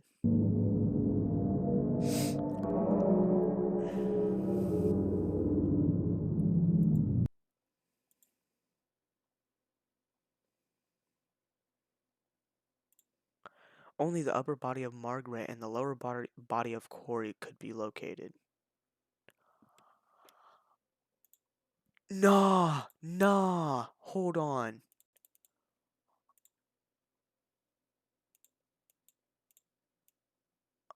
Dude, he's 11.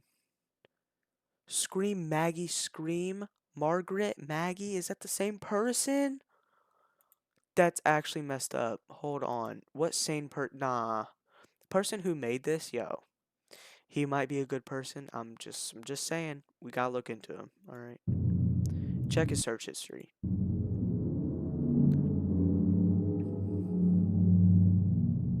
That's completely crazy, dude.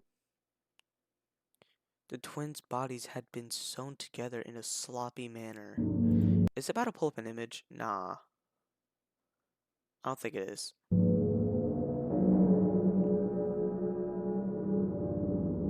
know what's crazy? I feel like somebody would do something like that. That's why you can't make popular stuff anymore, dude, because people would want to recreate it. You know, the person who made FNAF said that he would never ever make an actual pizzeria with animatronics because he was scared that his fans would recreate FNAF. And he knows that somebody will. He knows his fan base. The rest of their bodies have been still not found. That's actually wild, dude.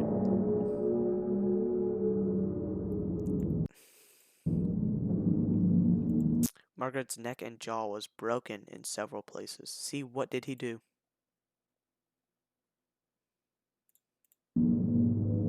That's crazy. Was that actually, is this where her neck actually broke, or is this just a picture?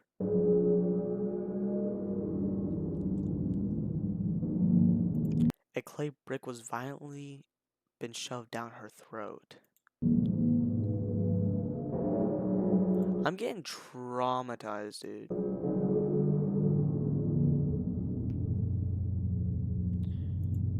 The word meat had been written on the brick. That's actually messed up. There's no way this is based on a true story, but I still feel bad. Corey's genitalia had been removed by pulling force. I'm just gonna hide my screen for the rest of this, for obvious reasons.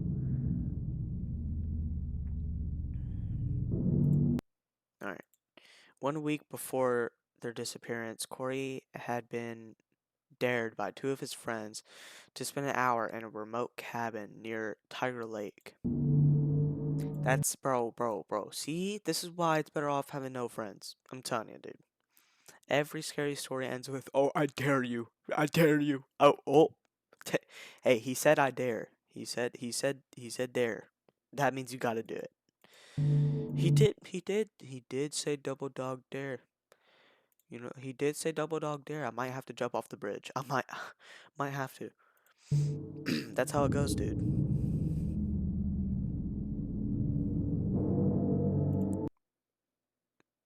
Just gonna hide my screen.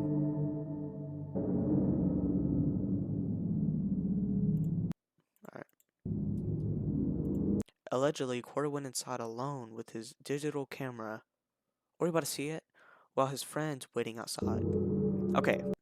W friends for waiting outside, but they still dared him to do it, so I feel like bullies would just lock it and leave.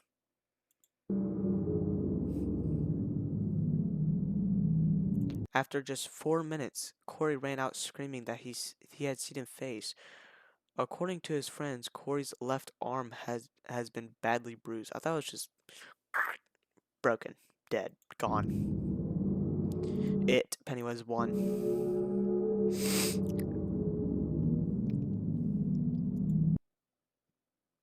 Are we about to see that?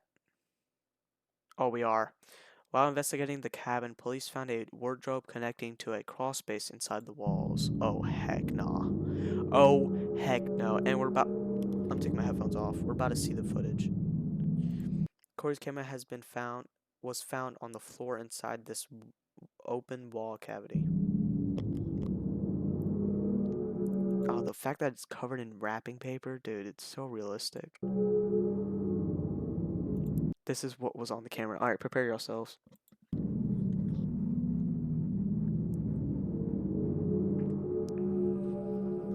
Oh, it's pictures. That's worse. I thought it was gonna be a video.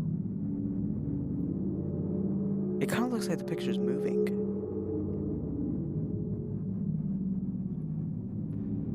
I'm scared, dude. Oh, I hear something. Oh, it's crying.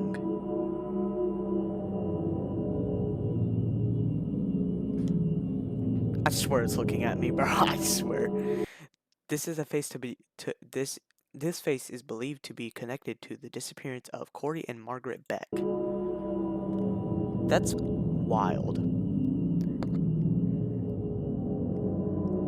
If you recognize this person, please contact. I think it's the same number as last time. That's freaking wild. Holy. Alright. 3 more videos to go. The Club. These are very well done, I'm not gonna lie. And they're getting some good views too. It was only 2 years ago.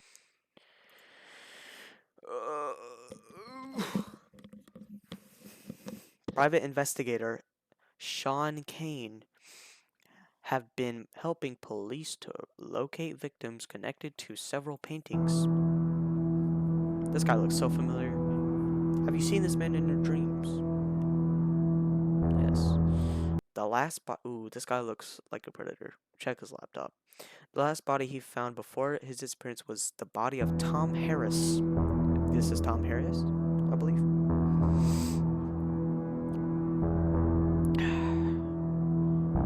The killer had climbed the drain pipe. What? Up to the 3rd floor and entered Tom's apartment through his window. That's wild. Oh, I'm stupid. I thought he was in the pipe. I'm dumb. Climbed up the drain pipe. That sounds like he was in it. Is that a ghost? In the living room was a pile of hardened candle wax was found. What? My nose is bleeding.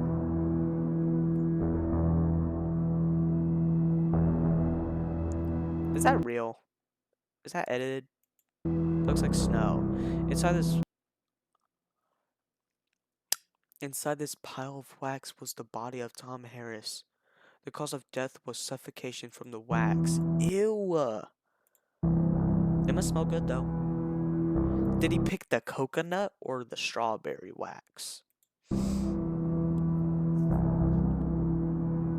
feel like coconut would be a good way.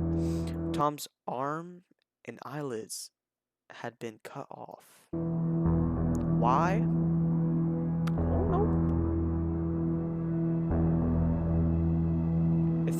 A third arm could be found inside the pile of wax? That's confusing. We still do not know who this arm belongs to. So he climbed up the pole, killed him, put him in wax, and then just casually had an arm with him. It's like, you know what? Let's add it. Let's add it. Let's add it.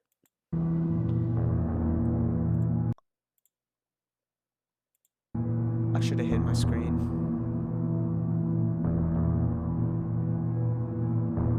That looks like meat. 1 week at... That scared me. 1 week later, investigator Sean went missing from his home. That's wild.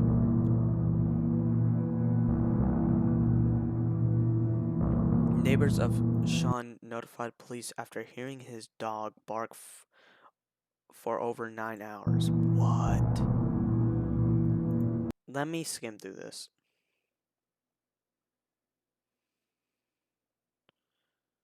Okay. Inside, police found a horrid scene.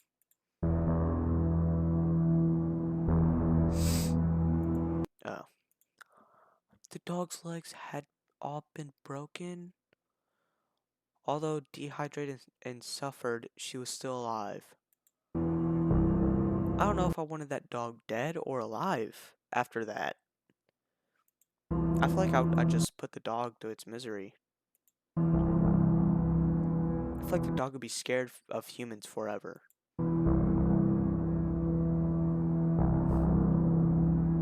What sane person did that, dude? Blood trails could be found leading from the bedroom to the kitchen.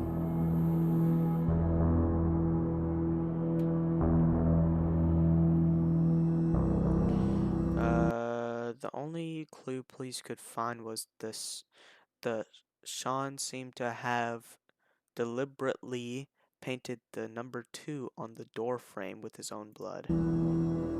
Or the killer did that, and just to throw you off.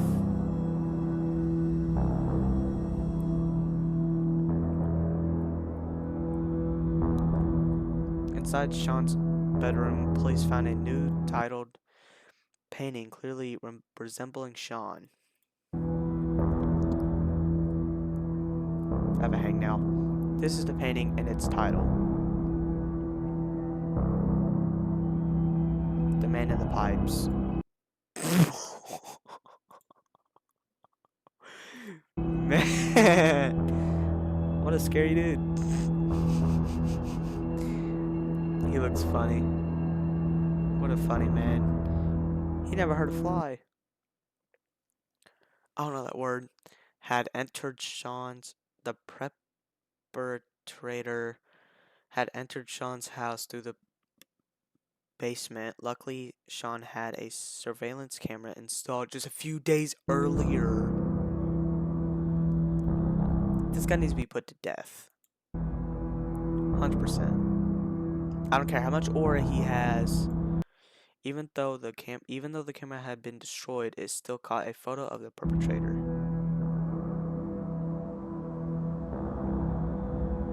We're about to get a photo of the dude. This is the photo. Cannot risk it. Oh, that's scary. Okay, then it just plays that. Ooh. Yo, then a jump scare pops up and you pee your pants. 4 minutes long. After this one, it's 6 minutes. Warning. This video contains violent and disturbing content. This is a warning. 3 days ago, Tina Rosenberg has reported missing along with... Let me skim through this, dude. I can't. Okay.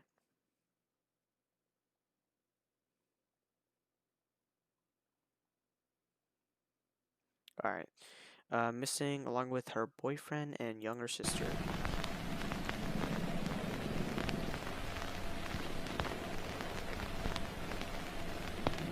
Her boyfriend Jack Stryker wanted to take Tina on a South Coast road trip for her 20th birthday.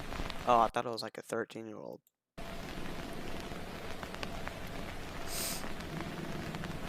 A 13-year-old couple, I mean. Flora Rosenberg, the youngest sister of Tina, was also invited for this road trip. That's nice. What a nice gentleman. Jack, Tina, Flora.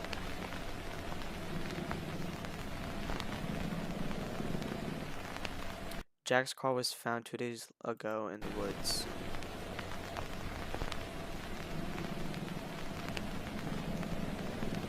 There were signs of struggle inside the car.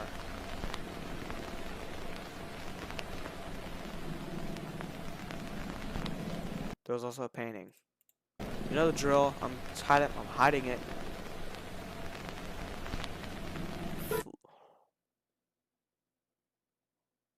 Flower face Flora. That's crazy. While searching the car, police heard screaming from deeper within the woods. She's still alive? Oh, it's actual screaming. Police followed the screams until they found a Drissy site. Sounds like a skinwalker. Tina was found tied to a tree with her feet and arms cut off. She was still alive and conscious. How? Okay, that part's unrealistic. She would bleed out.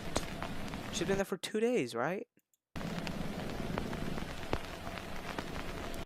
The mutilated corpse of Flora Rosenberg could also be relocated. Dude, my grandma would love these videos. My grandma loves horror and disturbing stuff. I used to watch it with her when I was younger. And dude, she would love this. She's super religious, which is crazy to think about.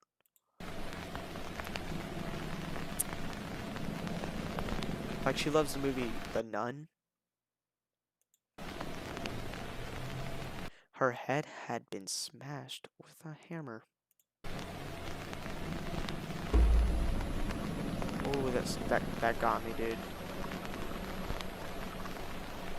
That one got me. Okay, skip that.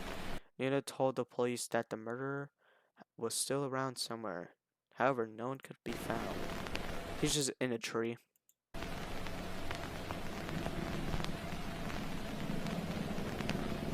Those just jump scares, dude. That's crazy. After escorting Tina from the scene, the police returned to the car and found another painting.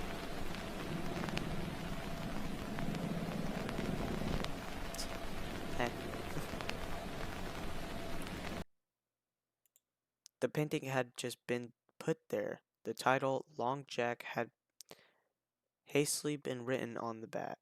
Ooh, so he was in a hurry to get out of there. It's probably a jump scare. This is the painting. Oh, it's not that bad.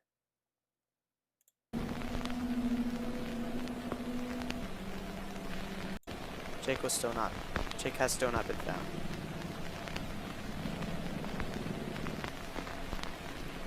In Tina's own words, this is what happened that night. Ooh, about to get a survivor. This is the first survivor.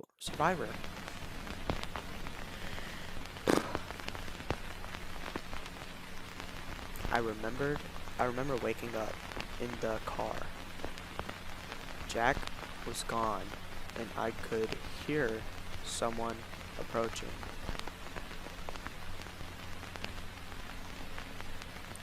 Next thing I remember, I was tied to that tree. I was tied to that tree. I was injected with something.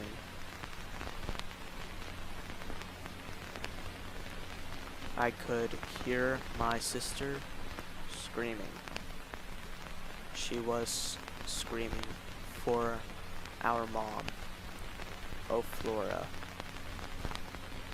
That's messed up. I don't know. I remember whispering. Oh, it's just her whispering. And her face. Oh God. Her face.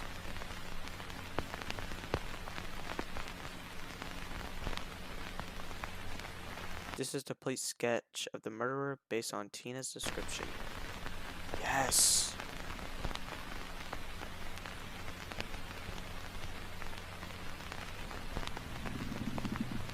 Wow. Hey, they got him almost exactly. Because we already seen him before. The kid took a picture of him.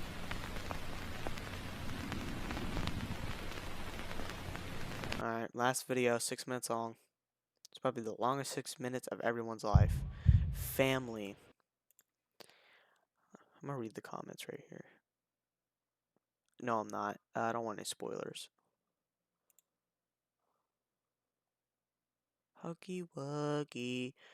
Warning, this video contains... Ooh, flashbang. Warning, this video contains violent, disturbing content. Over the past few days, there had been numerous gruesome murder reports. Is this the ending? Are we gonna get a good ending?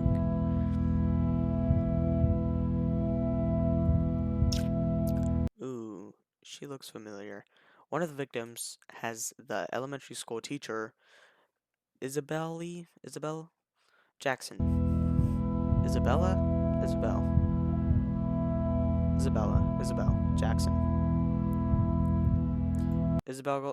Isabel called 911 in the midst of her attack. However, the address she provided led the police to a completely different crime scene.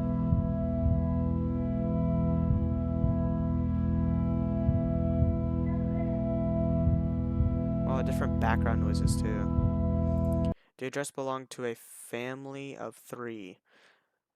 Janice, Paul, and their son, Zeke.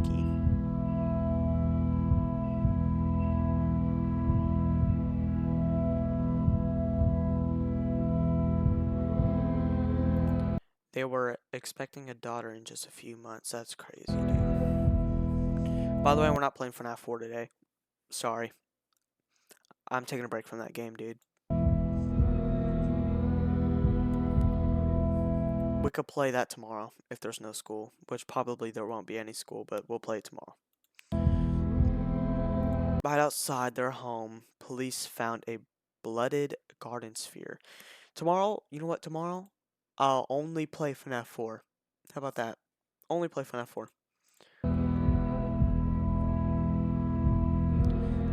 That's a good idea. What awaited the police inside the house was so shocking and repulsive that one of the officers requested a period of leave from duty the very next day. Wow. That's a downside of being an officer, dude. An officer is not hope. It's to follow the law.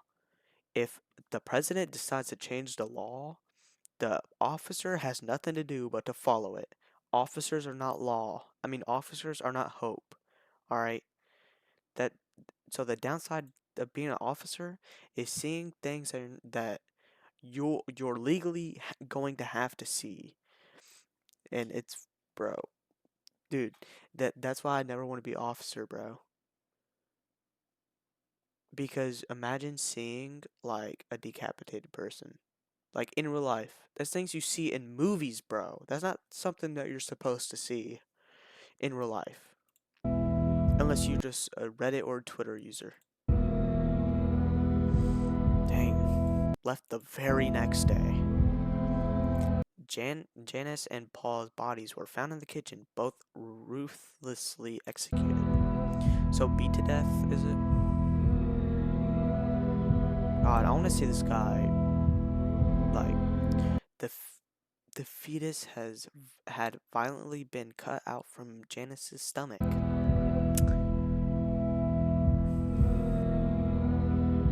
That's wild.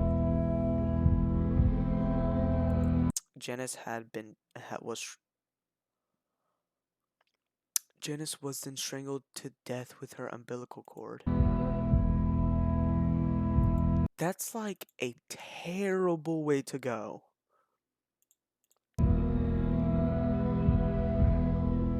It's actually crazy.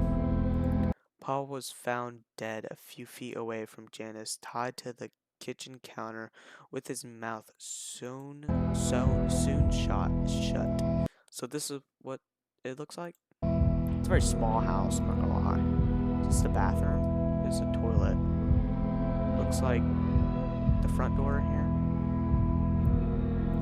The fetus was found in pieces scattered all around the house. Yeah, that's a very small house. That's wild.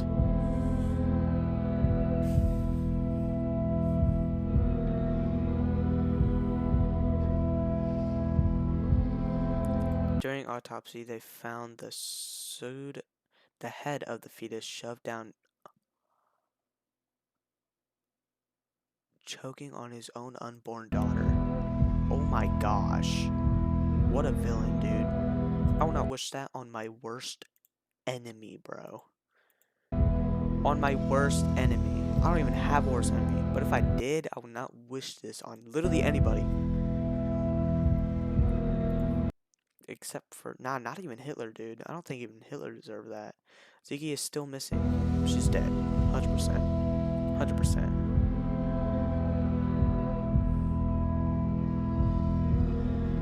Inside the house, there was also a painting. Its title had been painted over the except of the word pipes. Alright, I'm just gonna... This is a crazy video. Alright, let me hide my screen. This is the painting. Oh. Ew. Police later managed to track down the real address of Isabel Jackson, though they were too late. The headless body of Bruce Jackson was found right by the open front door. He had been stabbed in the chest 7 times. He said it. He said the meme. Like, get it? Cause 6'7".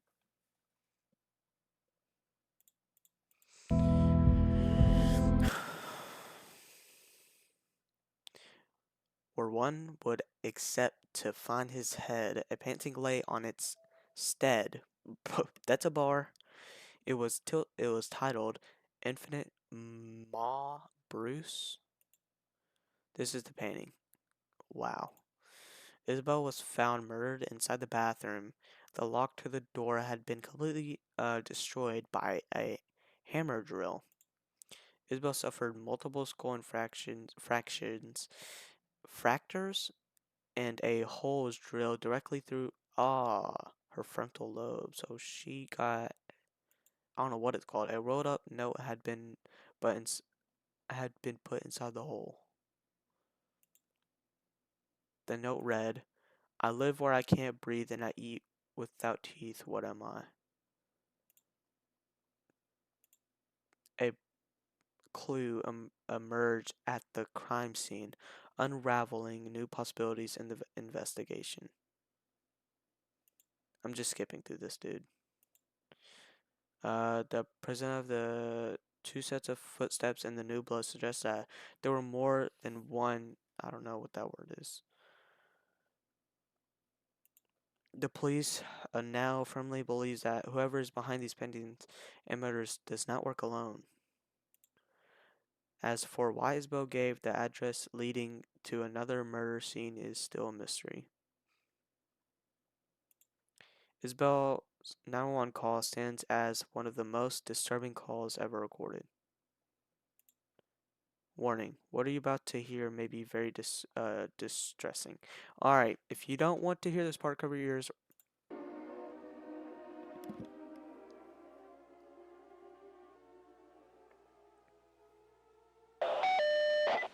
What's your emergency? Okay, now, what's the address? They killed my husband. Oh, okay, the police are on their way.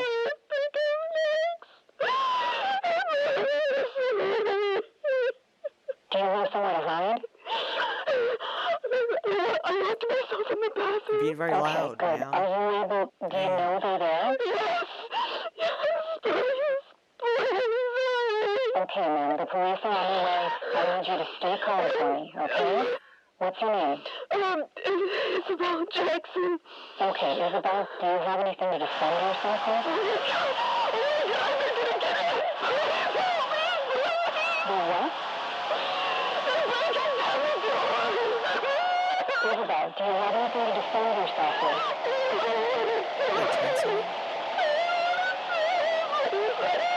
Okay, listen, stay calm. Are there any windows in your bathroom? Isabel? Hello? Hello? Isabel?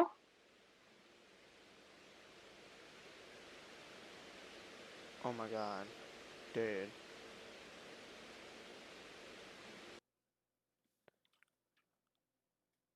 That's it? So we don't know if he went to jail? Let's read the comments. That's wild. I like to think that the first killer is brutally murdered its victim. The second one, it's like, now we're just gonna blend in these nice shades of red and crimson to form a fleshy color. Yeah, the voice acting was good. I just loved the killer remained silent after killing Isabel. Not even a laugh, no taunting, not even a single noise, just silence. Wow. Holy Lee. Alright. After all that, we need to play a cat game. That's exactly what we're gonna do. We're gonna play the Battle Cats. Alright. Dude. We're not gonna play the whole game. We might just do 1 or 2 stages. I didn't even open the game yet, so now we have to do the thing where like every single time you open the game you get a new thing. I'm so tired. I'm so tired. I feel like I just watched a very scary movie, dude.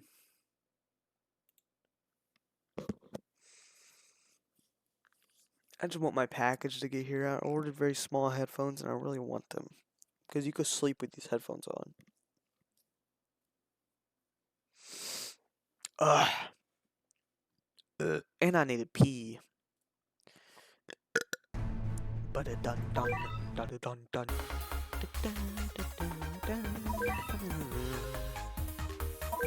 Alright, let's get our stuff.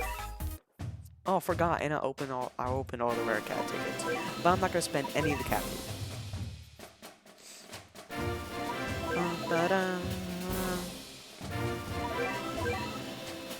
Ooh, I don't want cat food, bro.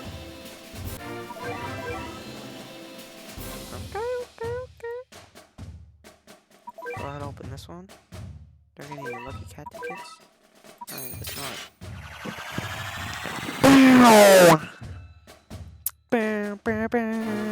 Thank you for the XP. I'm gonna sell you.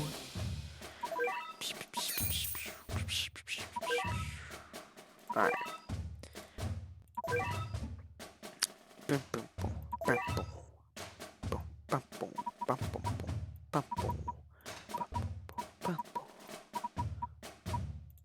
What did I get again? Oh yeah. Alright, cool. This looks like Hitler. What did that say? Lucky capsules now? Oh. Because of the draw free one? Okay. We'll play one.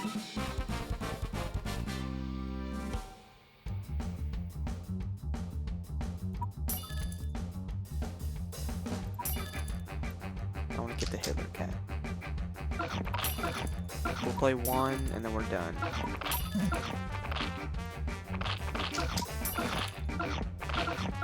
Need shields out.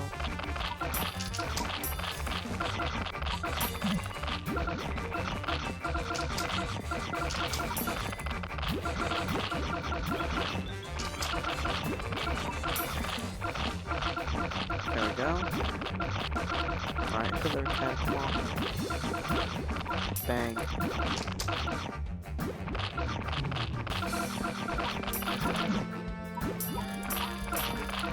There we go.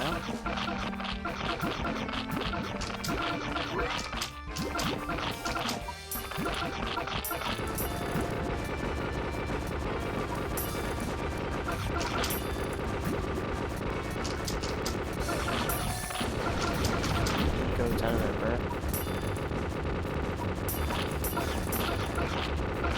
Easy gang.